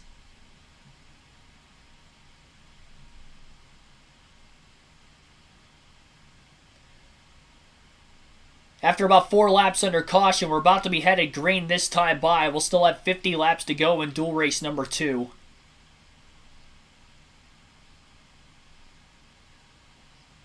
Eric Almirola, Kyle Larson side by side, getting ready to go green here. Corey LaJoy has cycled inside the top 10. He's on the inside of row 4. He was one of the drivers that kind of lost that lead pack right before that caution came out for Haley's window.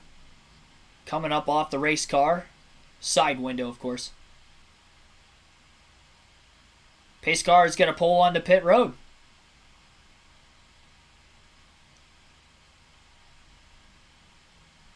Eric Almirola going to get a big push from the 2 of Austin Cindric. He's the controlled car on the restart. Green flag back in the air. And it looked like he kind of clipped the apron a little bit in the middle of the tri-oval, and that is going to break apart the 10 and the 2 now into turns 1 and 2. The Chevrolets on the outside of Kyle Larson and Kyle Busch still connected in the middle of turns 1 and 2. Almirola trying to side draft Larson just a little bit to stay alongside of him off the exit of the corner, and down the back straightaway they go. More pushing going on in both lanes all the way from front of the pack to the back of the pack. Larson is clear on both lanes in the middle of turns 3 and 4 as Kyle Busch and Eric Almirola begin their battle for second. Busch backing way up. Daniel Suarez is the next car in line behind him. Larson pulls to the bottom in front of the Fords of Almirola and Cindric. Larson leads the first lap following the restart. Kyle Busch with a big run now in the tri-oval. And a push from Suarez. Larson stays on the bottom. Busch leads the outside lane. And Kyle Busch for Richard Childress racing in the number 8. Trying to move his way towards the front of the field.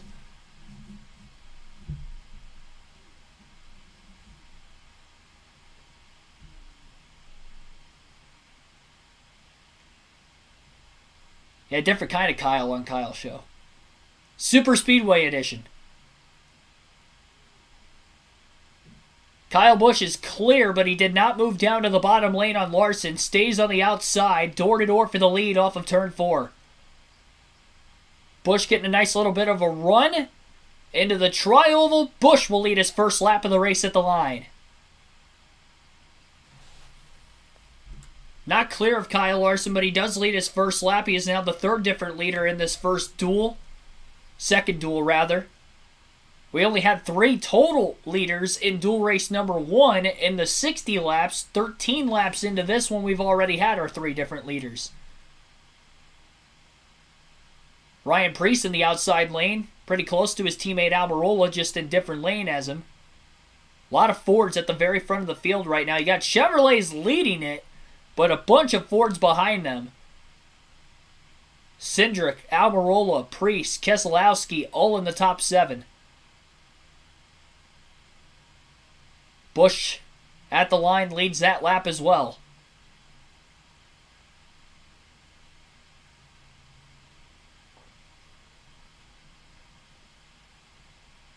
Mark DeMars, thanks for tuning in.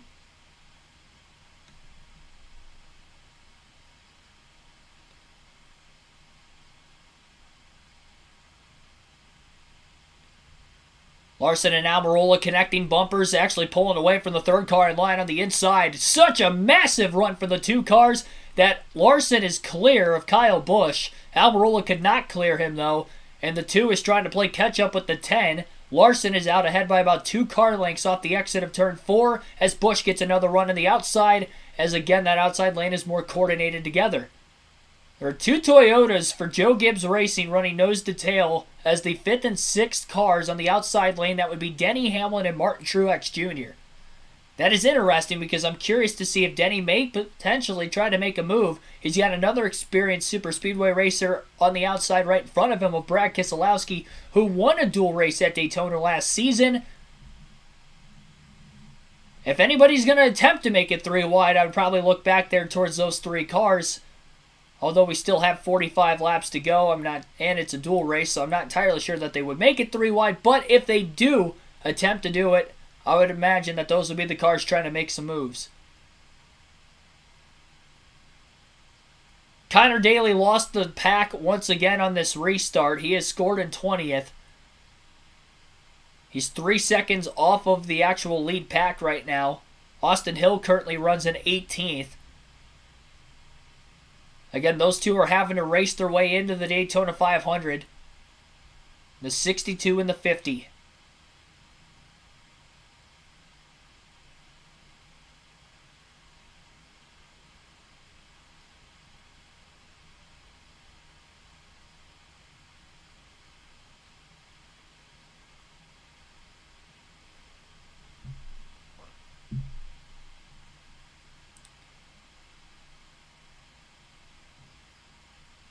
No drafting help whatsoever for Daly.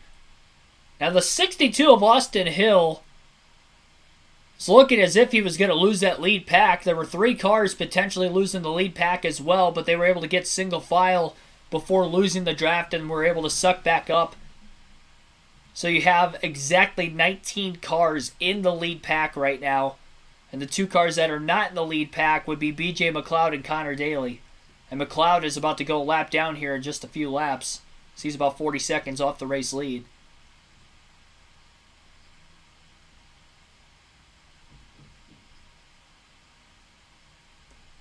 And again, everybody will still have to pit before the end of this race despite pitting under the caution flag at lap 6. Most drivers went fuel only. Some took right sides only.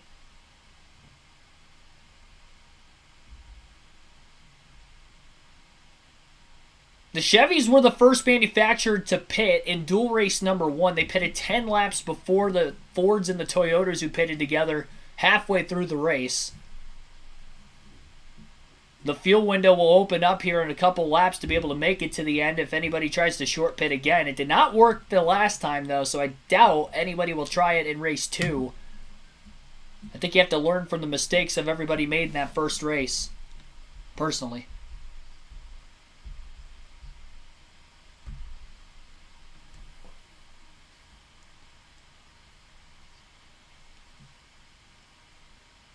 Going to the Daytona 500 tomorrow, Saturday, and Sunday. Well, enjoy your time at the track. Kevin Zug, thanks for tuning in. Larson did not crash, no. Kyle Larson's actually in third right now. Despite the fact he is locked into the front row of the Daytona 500, he is racing up at the front of the field. We've seen nothing but side-by-side racing in dual race number 2, where we only really saw it for the first 10 laps in duel number 1, and then on the final lap as well, as they were working their way back to the checkered.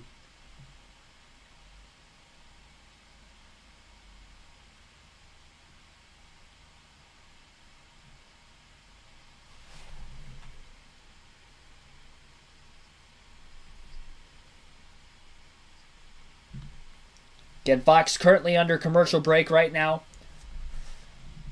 Your running order in dual race number 2 currently has Kyle Busch in the race lead, Daniel Suarez second, Kyle Larson in third, Eric Almirola fourth, Austin Cindric fifth, Chase Elliott sixth, Corey LaJoie seventh, Todd Gillen eighth, Martin Truex Jr. ninth, and Noah Gragson is 10th. Justin Haley in 11th, Denny Hamlin 12th, Ryan Preece 13th, Brad Keselowski 14th, Riley Herbst is 15th, Tyler Reddick in 16th, Austin Hill 17th, Chase Briscoe 18th, Travis Pastrana 19th, Connor Daly in 20th, last car in the lead lap. BJ McLeod, the only car lap down, in 21st. Austin Hill in 17th and Connor Daly in 20th are the two open drivers trying to race their way in for that final spot to make it to the Daytona 500 on Sunday. Daly is 20 seconds off the lead as he lost the draft on the restart. He's been dealing with mechanical issues really since last night, as he was unable to make a qualifying lap. Started at the rear today, and it looks like something is wrong with the suspension of the car in the pace laps. They're trying to get it fixed. They've made some slight adjustments that have helped the car, but still not quick enough to stay in the pack. Is banking on a major mistake from the 62 team of Austin Hill if he's going to want to get in. The good news is he's on the lead lap for now. Had that early caution to at least bunch the field back up again. But unless Austin Hill ends up having a pit road penalty of some sort, it's going to be tough for the 50 of Daly to get in. As they're back from the commercial break, mostly single file now. Got a couple cars on the outside lane further back. Two Toyotas of Tyler Reddick and Denny Hamlin, and now they'll drop to the bottom. Showed a replay of about what may have happened, which stagnated the outside.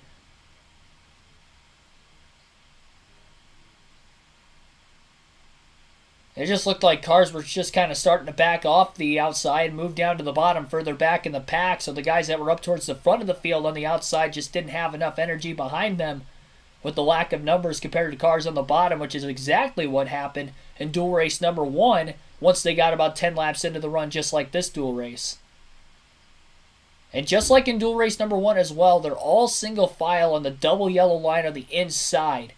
Most years, you usually see them on the outside, but so far tonight, at least, with the fairly green racetrack outside of qualifying yesterday, everybody hugging the bottom.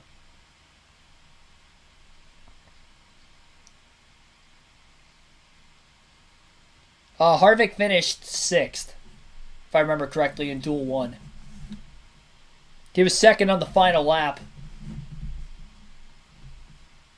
Second coming to the white flag, but ended up 6th.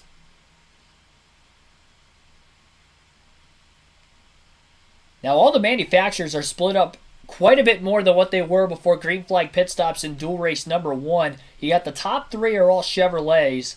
Then the next couple are Fords. Then more Chevys. Then a Ford. Then a Toyota. Then a couple Chevys. Couple Fords. Couple Toyotas. Chevy. Couple Fords. So they are split up all the way throughout the field. Versus it was most of the Fords and Toyotas at the front. The Chevys were in the back half. so it made it easier for the Chevys to pit, but it also allowed for the Fords to stay more organized. They were able to make up enough time before they hit pit road that by the time they came out of the pits, they ended up being about 8 to 9 seconds ahead of the Chevys, and the Chevys never really closed in closer than that for the final 25 to 30 laps of the race.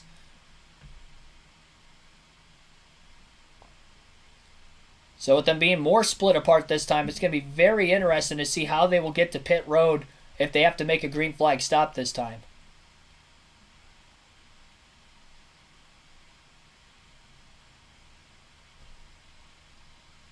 I live in the great state of Ohio. That's where I live. I say that sarcastically, of course. Ohio's not as bad as some people make it out to seem, but we have our flaws. I'm sure every state has their flaws. Some more than others. I mean, if you're a city person, you got a lot of major cities within like a couple hours of where I live. Both in-state and out-of-state. Got like Detroit an hour and a half away.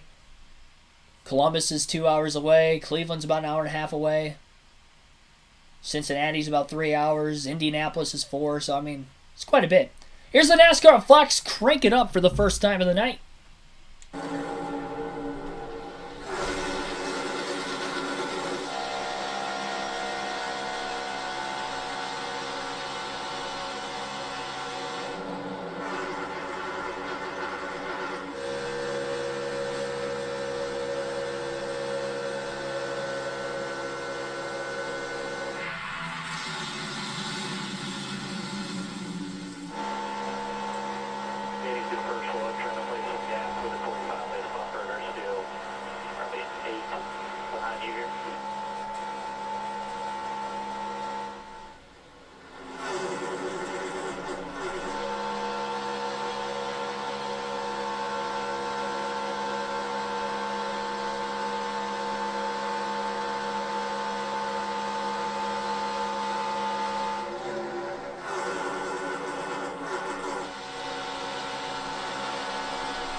First rule of drafting is 2 cars side by side are slower than cars in line. Look at the gap that has formed there. We're going to Side-by-side commercial break right now for Fox as we're at the halfway mark in just a couple more laps in our second dual race at Daytona tonight.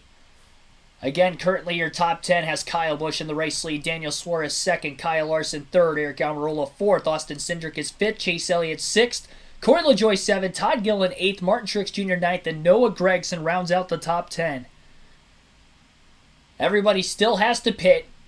We saw pit stops conclude at the halfway mark in dual race number 1, but because everybody pitted during the caution lap 6, they're probably stretching it just a little bit further in this second duel, and it does not help that the manufacturers are way more split apart right now versus where they were middle of the race when they made pit stops in the first race.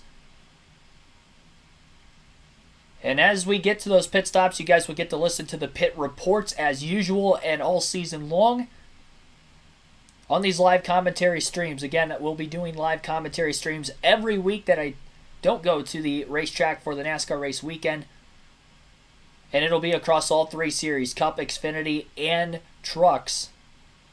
50 car Connor Daly about to go a lap down right now, staying on the outside lane. Now, he would be the first car lap down if we got a caution, so he would get the free pass. And with Austin Hill still at 16th, all it's going to take is one yellow to get Daly back in contention. He is well off the pace in this one, though, and he's probably going to struggle just to stay onto the back of this train of cars underneath him once the entire field passes by. Got to be at least somewhat comforting for the 62 of Austin Hill, who works his way by the 50 of Connor Daly now in the pack, knowing that he is a full lap ahead of the driver he needs to beat to race his way into the Daytona 500 for Sunday. Halfway home, 30 down, 30 to go. Again, top 5, Kyle Busch in the lead, Daniel Suarez second, Kyle Larson third, Eric Almirola fourth, Austin Cindric in fifth. A single file line all the way through this 21-car field, although only 19 of them are on the lead lap. BJ McLeod, Connor Daly kind of filing in line at the tail end of this pack right now, but both a lap down. Daly currently still in the free pass position, again, if we see a caution. Notice right before they went to the side-by-side break that there were a couple cars on the outside, the Toyotas of Denny Hamlin and Tyler Reddick, trying to work together at the tail end of the pack. They were able to pass a couple cars before moving back in line on the inside as they move up to 13th and 15th. They were at the very tail end of the pack right before that. Pastrana did not go with them, the other Toyota that was around them, and Truex was already in front of them in 9th. Weather Expert Gaming, thanks for tuning in. Yeah, Kyle Larson still racing this one out. Getting a lot of experience in the pack, despite the fact he is locked into a second place starting position for the 500 as long as he could keep that primary car intact. Hamlin, snake into the outside. Keselowski, Kurt Busch, thought about going with him, but then Hamlin pulled right back down to the bottom, right in line behind the 41 car. I'd have to imagine nobody's going to make any moves until we get to green flag pit stops. I think everybody's going to pretty much stay in line so they could easily get to pit road without getting stuck on the outside so they could pit with their teammates and manufacturers.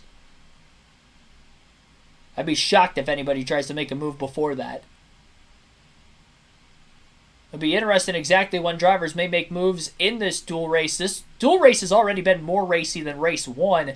So I don't think they're going to wait till the very last lap like they did in that first race. Plus, in the first race, there were only 9 drivers in the lead pack after the green flag pit stop, so there wasn't as much of an incentive to get going, especially when you consider the fact that they were all locked into points, because points are awarded for the top 10 finishers in both dual races.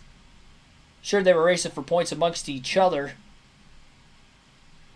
but they really wanted to make sure that second group wasn't going to catch them first.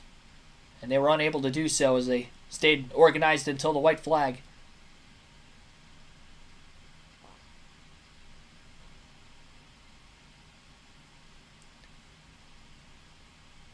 So again, 7:30 p.m. Eastern Standard Time tomorrow night, we'll be having a live commentary stream of the NASCAR the NASCAR Craftsman Truck Series.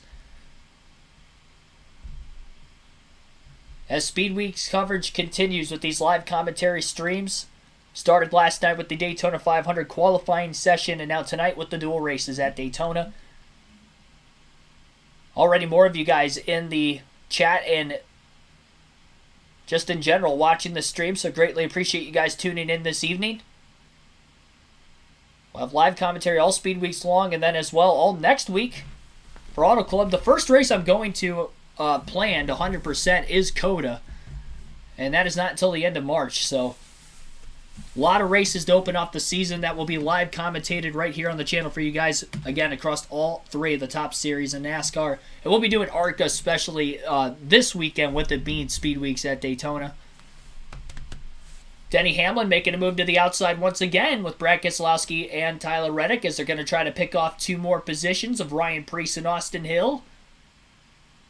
They pull out a line, they're able to make a couple passes, they try to get back down to the bottom again. Reddick is going to get hung out, though. The 11 and the 6 were able to get to the bottom, but Reddick was not. He's still on the outside of Preece, who pulls clear, and now he's got another car underneath him as well of Austin Hill. Hamlin, Keselowski again back to the outside. Preece will now form in line between the 45 and the 6, and now back to the bottom.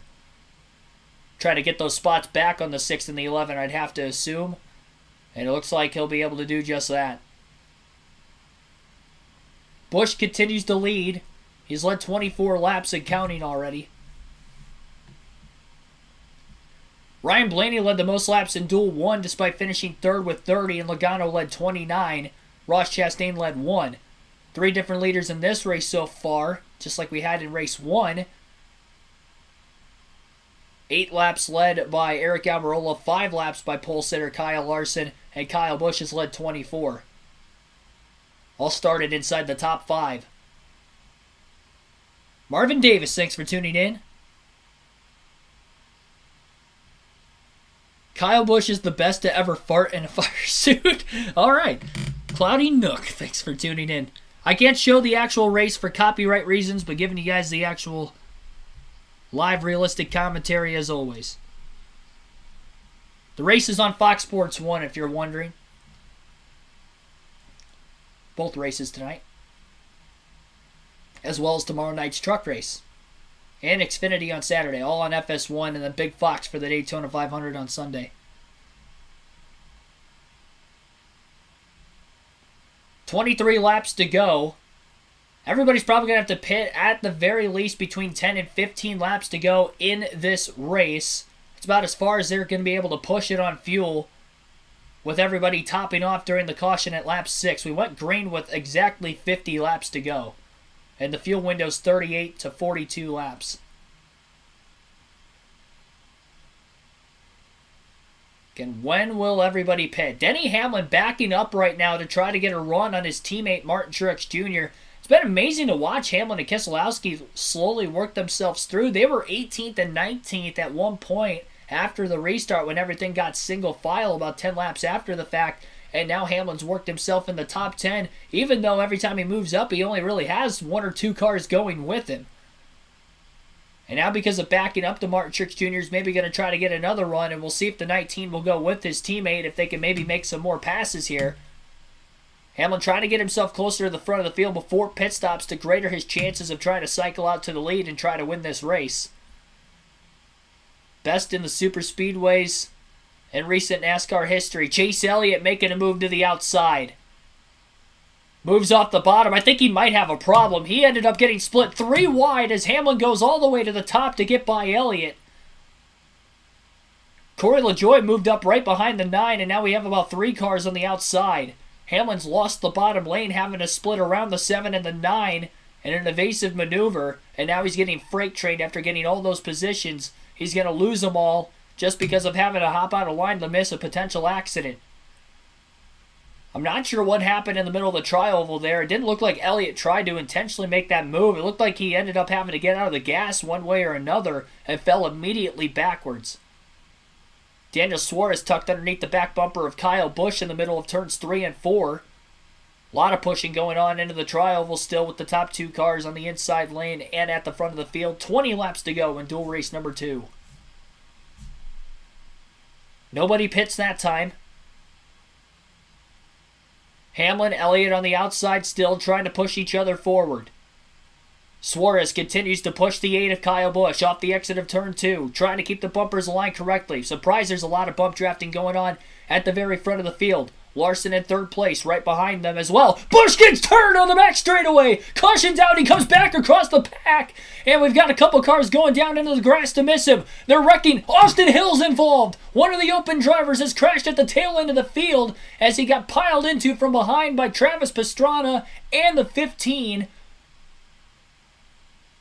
of Riley Herbst. Caution flag is out for the first time. It is an accident, and for the second time, Kyle Busch just got turned by Daniel Suarez, middle of the back straightaway, bump drafting when they really didn't have to bump draft. They were at the front of the field. The outside was still 5 or 6 cars back, and Suarez just did not align bumpers properly. Kyle Busch gets turned.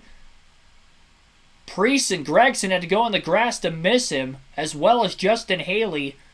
And as he came back across the track in turn 3, there were about 3 cars that piled into the outside wall. One of those being open driver Austin Hill. And despite Connor Daly being a lap down in the 50 car for the money team, he may have a shot to still make the Daytona 500 depending on how much damage Austin Hill has collected. Caution flag is out for the second time in dual race number 2. It wasn't necessarily the big one, but about 4 or 5 drivers had received damage from the accident, including race leader Kyle Busch. And that was all Daniel Suarez. I mean, he was the only car close to Kyle Busch and turned him in the middle of the back straightaway. And the window net was down for Busch. He hit head-on into the outside wall, middle of the back straight. Surprised more cars weren't collected. They were splitting him 3 wide. And it's actually lucky that when he got turned, they were only single file. Because if they would have been double wide at the time of that happening, that would have definitely sparked over half the field involved in that accident, if that would have been the case. But because they were single file, more cars were able to miss. But as it narrowed down into turn 3, by the time Busch was still spinning like a top, and then came back across the actual racing line into turn 3 out of control, that's where more cars got collected at the back of the pack. Riley Herbst, Austin Hill, Travis Pastrana all went spinning. Pastrana, remember, had qualified his way into the Daytona 500, and really those guys at the back were just innocent bystanders with nowhere to go. Commercial break, we'll see replays of it, I'm sure, when they come back. We'll also have pit stops. Nobody made a pit stop yet under green flag conditions before that caution came out. So everybody will have to pit for fuel. I would imagine most drivers will go fuel only, except for those who may have had damage. We'll obviously try to pull out some fenders. And major work going to have to be done here for Austin Hill. Connor Daly, under the caution, is scored in front of him. Now, BJ McLeod will get the free pass for being the first car lap down. So Connor Daly is 1 lap down. Still, even with the caution flag, he can take the wave around to get a lap back here, assuming everybody will pit. Well, the problem is Daly's going to have to pit too. So Daly really can't take the wave around because everybody's pushing it on fuel. Austin Hill is scored behind Daly. Couple cars on the record going back into the garage. Riley Herbst and Kyle Busch are done. And there's work on Austin Hill as he has made his way at least back to pit road. A lot of damage to the front of his race car after hitting head-on into the outside wall.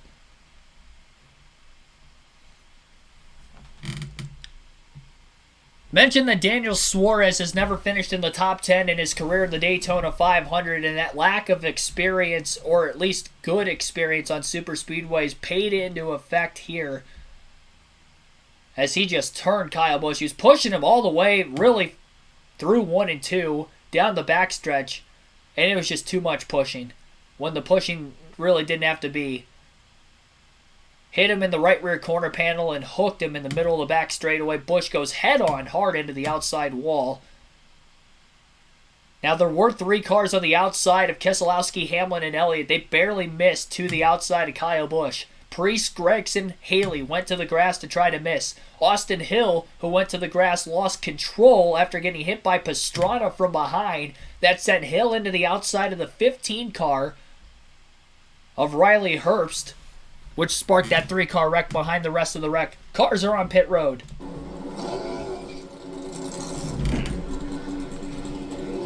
Daniel Suarez just overshot his pit box. And they don't even fuel the car. Problems for Daniel Suarez. He's going to have to come back in.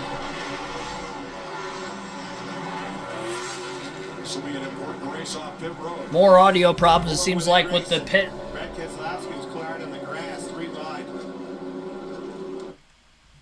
Kind of saw that in dual race number 1 where we didn't get anything with the pit stops there as far as pit reports go. Daniel Suarez overshot his pit box, and by the time he backed in, they just kind of let him go. They did not take fuel. Brad Keselowski had to go in the grass to miss the 19 of Martin Truex Jr. pulling out of his pit box when leaving pit road.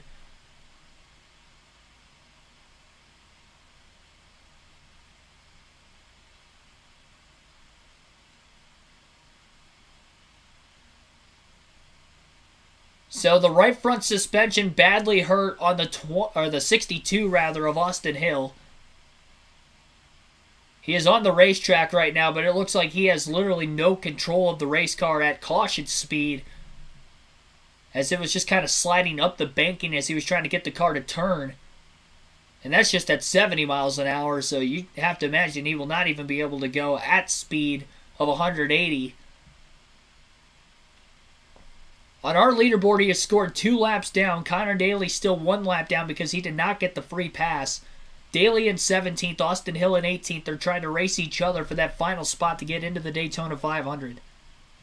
And the one thing that couldn't happen, had happened for Austin Hill, was either a crash or a speeding penalty. It was a full lap ahead of Connor Daly, but unfortunately, matters that really had nothing to do with him, an innocent bystander in that wreck, trying to miss the wreck. It looked like he was going to have it missed, but when he clipped the grass, he got hit from behind by Pastrana, who also tried to follow him to get by Kyle Busch.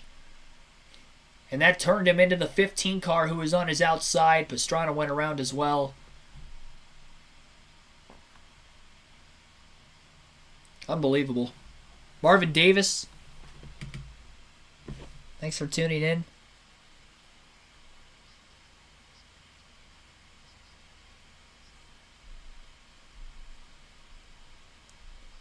Tough to see that wreck transpire, especially when it wasn't really for a battle. An ill-advised move really from Daniel Suarez. And it wasn't because of a bad block. It was just simply bump drafting a car that was single file on the inside line and turned Kyle Busch. They weren't that far away from pit stops. There wasn't really any sort of reason to have to bump draft him in the first place. And he did not hit him square. And for it to happen in the middle of the straightaway too, that was just a bad deal. 150 people watching. Be sure to hit the like button, subscribe for more daily NASCAR content. We're going to take our final break of the night before we get back to green flag action at Daytona. When we restart, we'll have less than 15 laps to go. And Bluegreen Vacation Duel Race number 2 at Daytona.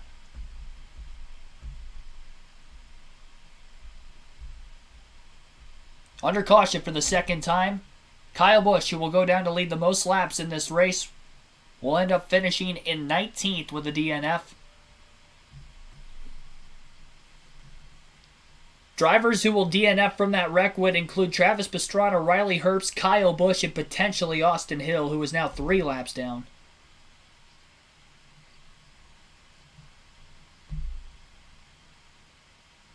This is more than likely going to lock Connor Daly into the Daytona 500, and Austin Hill, who will be running full-time in the NASCAR Xfinity Series this season, will not lock his way into the 500. Both him and Chandler Smith will be headed home.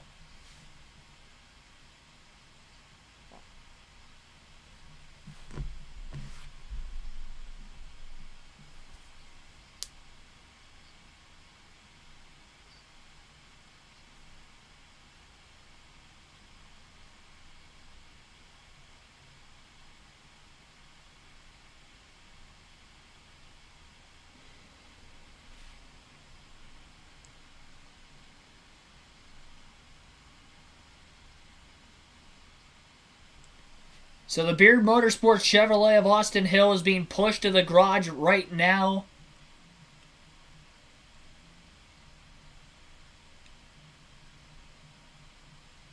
So Connor Daly will be locked into the Daytona 500 with Austin Hill's night coming to an end early after that wreck on the back straightaway with about 20 laps to go in dual race number 2. We still have 15 laps left right now as we are under caution. And here's Kyle Busch with Jamie Little. When the contact happened, Kyle, what'd you feel from behind there? Just a lot of pushing and shoving.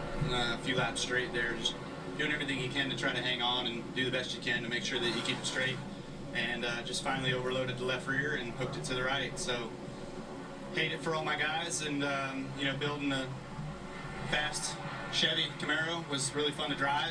Drove great the whole time. I mean, everything was super easy, super simple. But, yeah, a long ways to go and just don't understand, but is what it is. So thanks to 3G and, BetMGM, Lenovo, again, Chevy. Guys have a lot of work to do, unfortunately. Hate it for them, and we'll be back Sunday. Kyle Busch and his new team showed a lot of speed tonight. See what they can do on Sunday, Mike. Before he climbed out of the car in frustration, he keyed the radio and told his crew that was a Daytona 500 winning car. Well, you can see the frustration. I mean, that's nothing. Lights are out on the pace car. They're about to be going green this time. Eric Almirola will be on the front row in the inside lane, and Kyle Larson, the pole sitter, will be on the outside of the front row. In dual race number 2, we'll have 14 laps to go when we go green. Green flag back in the air at Daytona. Who will win this duel, and how racy will it be to the finish following that wreck? Larson getting a push from behind from the 2 of Austin Cindric. Staying bumper to bumper now as the 6 and the 10 get separated for a slight moment before reconnecting in the middle of turns 1 and 2 on the bottom lane. Martin Truex Jr. is the 3rd car in line on the inside, and Todd Gilliland in the 38 for Front Row Motorsports, the only front row car on the outside lane. Lane changing going on middle of the back straightaway. The 10 goes down below the double yellow line as he almost gets hooked by Austin Cindric. Comes back above the blend line now as Kyle Larson will get pushed to the lead into turns 3 and 4. Almost another wreck in the middle of the back straightaway due to bump drafting with the lead cars on the inside lane. Larson is clear of everyone off of turn 4. Cindric with not a lot of help behind him after that stack up on the backstretch. He was on the bottom behind Almirola. Now he leads the outside with a couple, one Ford and one Chevy behind him of Gilliland and LaJoie. Almirola getting way out ahead with Kyle Larson. A 3-car length gap now roughly over Keselowski on the bottom. More cars forming on the outside further back of Chase Elliott and Daniel Suarez on the outside lane, right behind Austin Cindric, defending Daytona 500 winner. Almirola moves to the outside on Kyle Larson. He's going for the lead, but not a lot of help behind him yet. The 2 will have to come to give him a push in the middle of 3 and 4. Larson goes to check the outside, stays on the bottom instead now right in front of Brad Keselowski in the 6. Keselowski trying to win back-to-back dual races at Daytona in back-to-back years. 12 laps to go at the line in duel number 2. Almirola to the outside of Larson. Larson does not go up to block. The 10 side drafts the right rear corner panel of the 5. Heading into turn 1, door-to-door for the race lead and 2x2 all the way back through the pack of 16 cars who remain in this race that are on the lead lap. 17 actually still in the race with Daly, the first car and only car 1 lap down. 4 cars out of the race due to that last accident of Austin Hill, Kyle Busch, Riley Herbst, and Travis Pastrana.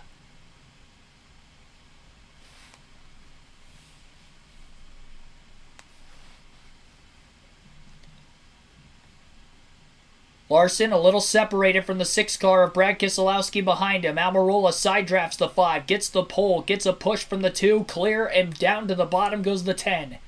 11 laps to go. Almirola will lead at the line that time by. Now it's 2 Fords of Austin Cindric and Todd Gilliland trying to lead the outside lane with only 3 more cars behind them of LaJoie, Elliott, and Suarez. Outside starting to move backward. The number game on the bottom is leading the way. The first 2 to 3 cars on the inside are clear of Cindric, who is now back in 4th. Cindric getting a big push on the outside lane on the back straightaway at least, though, to pull back alongside of the 6 of Keselowski for 3rd. Larson clear if he chooses to move up. Larson, again, is locked into a front row start, but has raced this entire race and has stayed at the very front of the field the entire way. An impressive run from Larson, who has a really fast race car.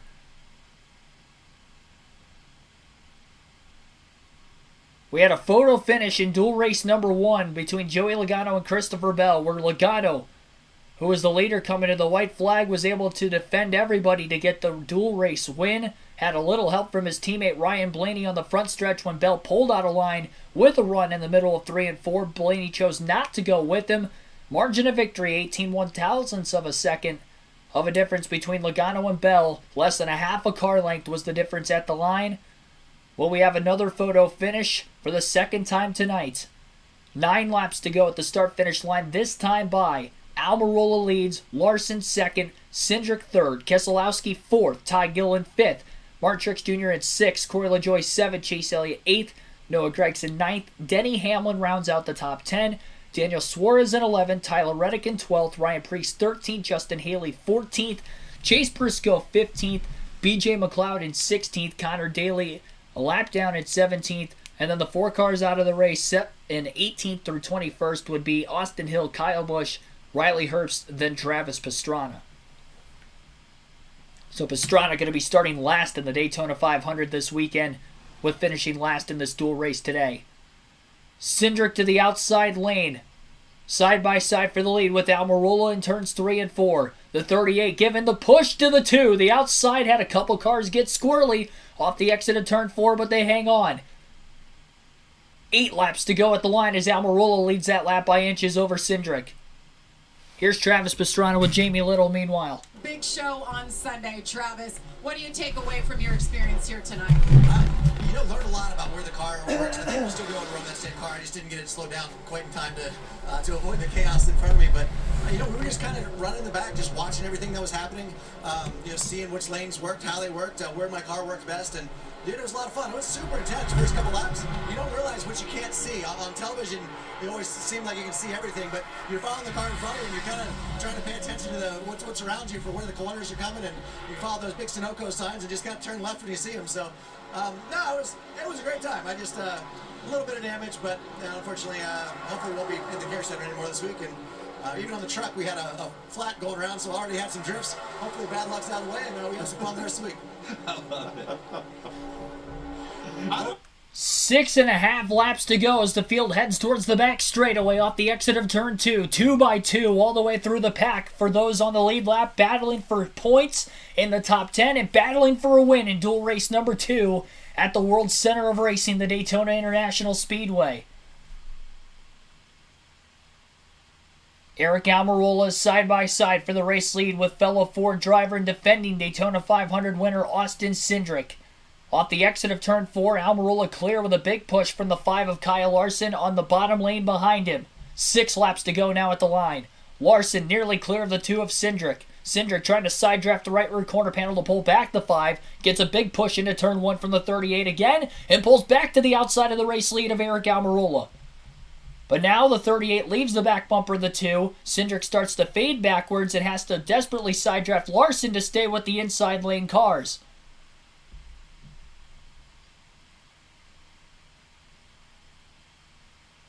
Another push from the 38, back straightaway. Cindric clear in the middle of turns 3 and 4 rather. Will he move down? He does not. He stays on the outside. Almirola gets another big push from Kyle Larson. Side drafts. Back and forth go the 2 and the 10 to the line. 5 laps to go in dual race number 2. Cindric leads that lap by a half a car length over Eric Almirola. Nobody has pulled out a line trying to make it 3 wide yet. Not a lot of cars really in this lead pack. It looks like only the top 12 are in the running for the win right now. Justin Haley, Chase Briscoe, and BJ McLeod. Tyler Reddick as well are the 4 drivers that are on the lead lap that lost this pack off the restart. Maybe had some damage after going through the grass trying to miss the last accident, because I believe most of those drivers did have to do so. Could have damaged the underbody of the race car, the rear diffuser potentially, which would cause a lack of downforce compared to all the other drivers without damage in this pack. 4 laps to go at the line. Cindric leads that time by about a full car length over the 10 of Almirola. The 38 has pushed the 2 clear down into turns 1 and 2. Will Cindric continue to stay on the outside with the 38? Or will he move to the bottom in front of Almirola? Almirola getting a nice big run off the exit of turn 2. Cindric does not pull to the bottom to try to block. He'll stay on the outside with the 38.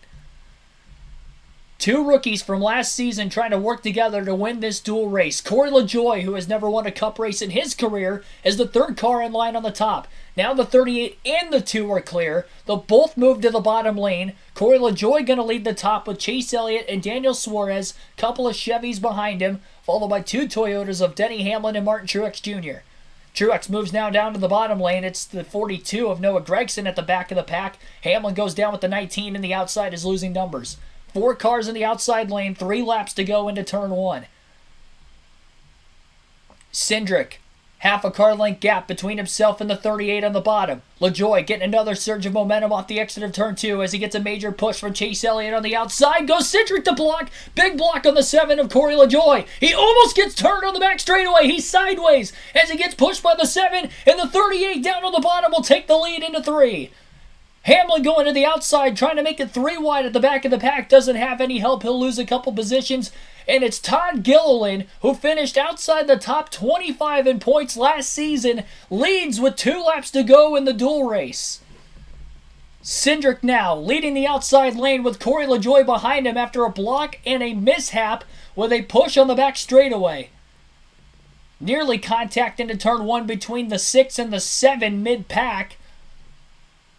LaJoie still the second car in the outside lane. Off of turn 2. Lap and a half to go down the back straight. Cindric getting another push from the 7. Will the 38 go to block, or will he stay on the bottom with Almirola? The block to the outside for Cindric didn't work. 38 is going to decide to stay on the bottom. There wasn't a big enough run that time. Cindric not out of this thing yet. He's side by side with Almirola, now with Larson for third. Almirola moves to the outside. He had a run. He's going to try to take the lead away from the 38. Larson to push the 38 car into the tri-oval. White flag in the air, 1 lap to go. Sponsored by Credit One Bank. Almirola by inches leads that lap at the start-finish line. Another massive push into turn 1 from Larson to the back of the 38. Larson risking it all, trying to potentially go for the win in this duel. He gets sideways in the middle of the corner. Gillen saves it. What a save by Todd Gillen. He clipped the apron after getting pushed by Larson, and the leaders are getting away. It's a 3-car breakaway at the front of the field on the backstretch. Almirola leads into turn 3. Cindric and the 7 of Corey LaJoie are behind. Will Cindric get a big enough of a run? He only has 1 car to help push him. Which way will LaJoie go? Will he go with the 2, or will he go with the 10 if Cindric has a run off of 4? Cindric has a run, but not enough of one. Almirola is able to block, and it'll be Eric Almirola winning dual race number 2 as he also leads the white flag lap and the checkered flag at the line. What a save by Todd Gillen, and what could have been the big one, taking out most of the field on the final lap. He saved it, lost a few positions, still got a top 10. And Eric Almirola will hold on to win in a thrilling finish. And overall, a pretty solid dual race number 2. Outside of the Daniel Suarez-Kyle Busch mishap, it was a pretty entertaining race. What a finish. And Eric Almirola is going to win dual race number 2. Fords will sweep the duels at Daytona for the 2nd consecutive year. This time with 2 different teams, Penske and SHR. Last year it was RFK. You'll get to hear interviews from the top finishers and other drivers from this second race before Fox goes off the air at 10 p.m. Eastern Standard Time, so we will be live for about another 13 minutes. Larson gave the 38 a massive push down into turn 1, which knocked him sideways. And then once he clipped the apron, I thought he lost complete control. That was not the case. Somehow kept it off the 10. Good awareness by Larson to pull off the bottom lane. He got split 3 wide middle as Elliott barely missed him. Keselowski had to go to the inside to split the 5 car once he bottlenecked behind the 38, who he pushed sideways in the middle of the corner. And Larson, despite losing those spots on the final lap and almost wrecking the field, he will still get to start outside of the front row in the Daytona 500 after nearly costing himself in a last lap crash if it wasn't for Gillen making the save.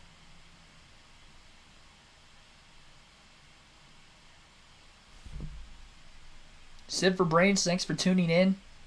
Wade, thanks for tuning in there at the end. Robert L. What a finish. Connor Daly has raced his way into the Daytona 500. Lapped down in 17th, but Austin Hill caught up in the caution with 20 laps to go. Was unable to finish this race. Despite being 1 spot behind Daly, he was 18 laps behind him when he pulled behind the pit wall and into the garage. Second career dual race win for Eric Almirola at Daytona, and the second in the last 3 seasons. He won a duel back in 2021. And he's going to win this one now as well. Led 17 laps. Had 6 different leaders in this dual race.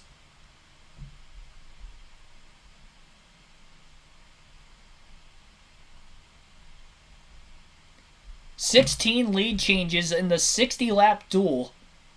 A very competitive race number 2 tonight. And here's Eric Almirola standing with Regan Smith. I think he's going to be happy about this. I mean, he just had a very comfortable car, and you could see it in his driving style. Regan? Well, Eric Almirola, you give thumbs up to the fans. You won this race 2 years ago. You just did it again tonight. Had your hands full, though. It looked like a lot of work for you in that race car. Yeah, I did have my hands full. Drew said this Smithfield Ford Mustang was going to be fast, but he said I'd probably have my hands full. We kind of went for it in qualifying, put all the speed in the car, and kind of sacrificed some handling. And as you could see tonight, it was a handful, but man, this is so cool. Daytona is such a special place to me. I grew up sitting in those grandstands, dreaming about racing here, so I want that one on Sunday, though. My boss up in the booth during that first duel, he said, I've won this race 3 times, but yet to do it on Sunday. So I know Sunday's the big one. We're going to keep focused on that when the job's not finished, but just really proud, so thankful. I'm not even supposed to be here. I'm supposed to be retired, so this is awesome. Thank you, Shane, and everybody back at Smithfield headquarters. Ford, Doug Yates. Doug came and told me in the window before the race started I'd meet you in Victory Lane. So I got a date with him. I'll see him in a minute. And Alex he flew down here with the pit crew this morning from school. So he was up on the spotter stand with Joel helping him spot. So I'm waiting for him. He should be coming down any minute. I told him we'd go to Victory Lane. So Alex, where you at, buddy? We're waiting on you. Eric Almirola wins duel number 2. Josh? Wait, last night, Connor Daly. Josh Sims with Connor Daly. Shot that you would make the Daytona 500. You're in. I saw you sit there, look out. What were you thinking at that moment when you got out of the car just now? Well, we were inherently unlucky for the last 36 hours, but we got lucky. I mean, I wish I could have said that I drove it in on pure pace, but it was crazy. When we went out there, the car was bouncing around. I had no idea what was going on. I thought the drivetrain was broken, and Tony just made it better every time. We got lucky with the yellows to try to get some experience, but like, it is pretty crazy. I mean, this race, I've watched it for so many years, and so much crazy stuff can happen, and thankfully we were on the right side of the craziness. It's pretty amazing. Congratulations, Connor. Tony Uri Jr., the crew chief. Yep, they got it to work, and he toughed it out. Still looking for 500. What would Here are your finishing results to dual race number 2 tonight. Eric Almirola with the win. 0.122 seconds margin of victory. Austin Cindric ends up finishing in 2nd. Chase Elliott finishes in 3rd. Brad Keselowski 4th. And Corey LaJoie with a top 5 in his dual race tonight, finishing 5th. Kyle Larson finished 6th, but he'll start 2nd in the Daytona 500 on Sunday, qualifying 2nd last night during the single car qualifying session. Ty Gillen, despite in 2nd place inside of the race leader going into turn 1 on the final lap, had a massive save after a push gone nearly wrong from Kyle Larson. Finishes 7th still. Great recovery. Martin Truex Jr. ends up 8th. Denny Hamlin 9th, and Ryan Preece will round out the top 10. Good start to the season for him, collecting a point there late in the going. Noah Gragson ends up finishing 11th. Daniel Suarez, after causing that wreck on the backstretch with 20 to go, still finishes 12th. Tyler Reddick 13th. Justin Haley 14th. Chase Briscoe 15th, and then last car in the lead lap, BJ McLeod finished 16th. You heard from Connor Daly moments ago, finished 17th. He'll qualify his way in on, well, not necessarily speed, but he'll race his way in one way or another here today. Had major mechanical issues from when they unloaded yesterday all the way through today. Something with the suspension was wrong in the pace laps today, but they had to just run it out, hope for the best, and the best happened for them because Austin Hill, who finished 18th behind him by 1 spot, got caught up in that Kyle Busch. Daniel Suarez kerfuffled on the back straightaway where Kyle Busch got hooked dead right into the outside wall, middle of the backstretch after Daniel Suarez was trying to bump draft him. It was a bump draft gone wrong. He hit him too much on the right rear corner panel and hooked him, and ended up collecting Austin Hill, Riley Herbst, and Travis Pastrana behind Busch. And unfortunately, Austin Hill, despite being at the time a full lap ahead of Connor Daly, ends up 18 laps behind him in the garage and misses out on the Daytona 500 by 1 position. Kyle Busch ended up finishing in 19th. He'll be likely to a backup car after heavy impact into the outside wall head on and collected by a couple other cars with more damage further on behind him as well. Again, it was a 4-car crash in total, at least, of drivers that got knocked out of the wreck from that incident. And a tough break for Busch because he led the most laps in this dual race before getting wrecked while leading really nothing of his own fault there. Led 28 laps, 26 of them consecutively from laps 15 to 40 until that wreck.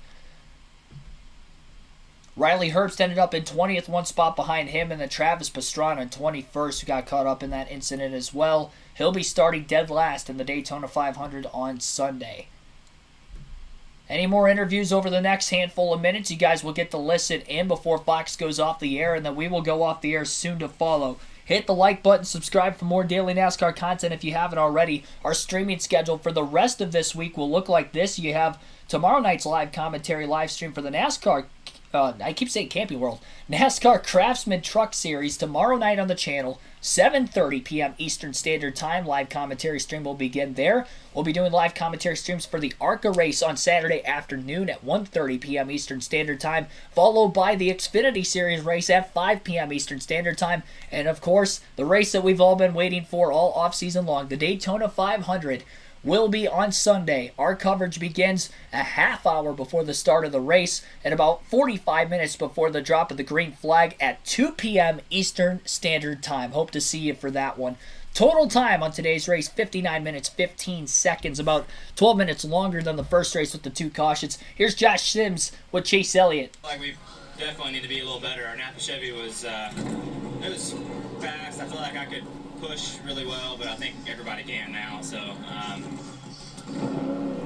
yeah, those last few laps, I thought Corey and I had a pretty good run going, and then Austin blocked that, and then that kind of stalled at the top, and then from there, you know, we got really lucky with whoever had a great save. I don't even know who it was, but somebody had a great save over there because I thought we were all wrecked. But yeah, so good to get back to third there for for pit stall stuff on Sunday, and try to make our car drive a little better and keep the same pace that we have in. I think we'll be all right.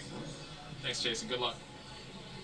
Thanks, Josh. You know what I noticed there? I noticed a little bit of a smile on Chase Elliott, and I don't feel like you get that out of him often. I feel like he's always kind of not happy or just disappointed. Disappointed. He's happy, but disappointed in the way things go, and he seemed a little optimistic there, especially the way qualifying went, because he was that lone Hendrick Motorsports out of the top three. Yeah, so again, 6 different drivers for 16 lead changes in the second duel. Total, again, Kyle Busch led the most with 28 laps led. Race winner Eric Almirola led the second most with 17 laps led. Remember, he started in second in this race on the front row. Austin Cindric led 3 laps towards the late going. Kyle Larson led 10 laps at the beginning of the race, and actually coupled there towards the end as well. Todd Gillen even got scored with 1 lap led before making that miraculous save in the closing laps of the race. He got that lap led, and Daniel Suarez led 2 laps very early in the race as well.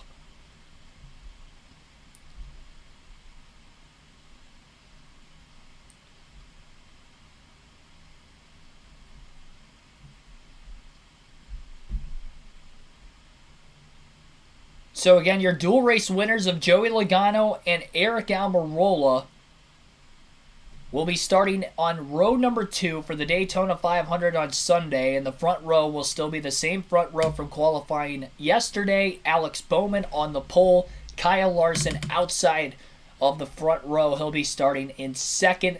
And again, your finishing results from dual race number 1 will start the inside lane for the Daytona 500. The outside lane will be determined based off the finishing order of dual race number 2, which concluded minutes ago.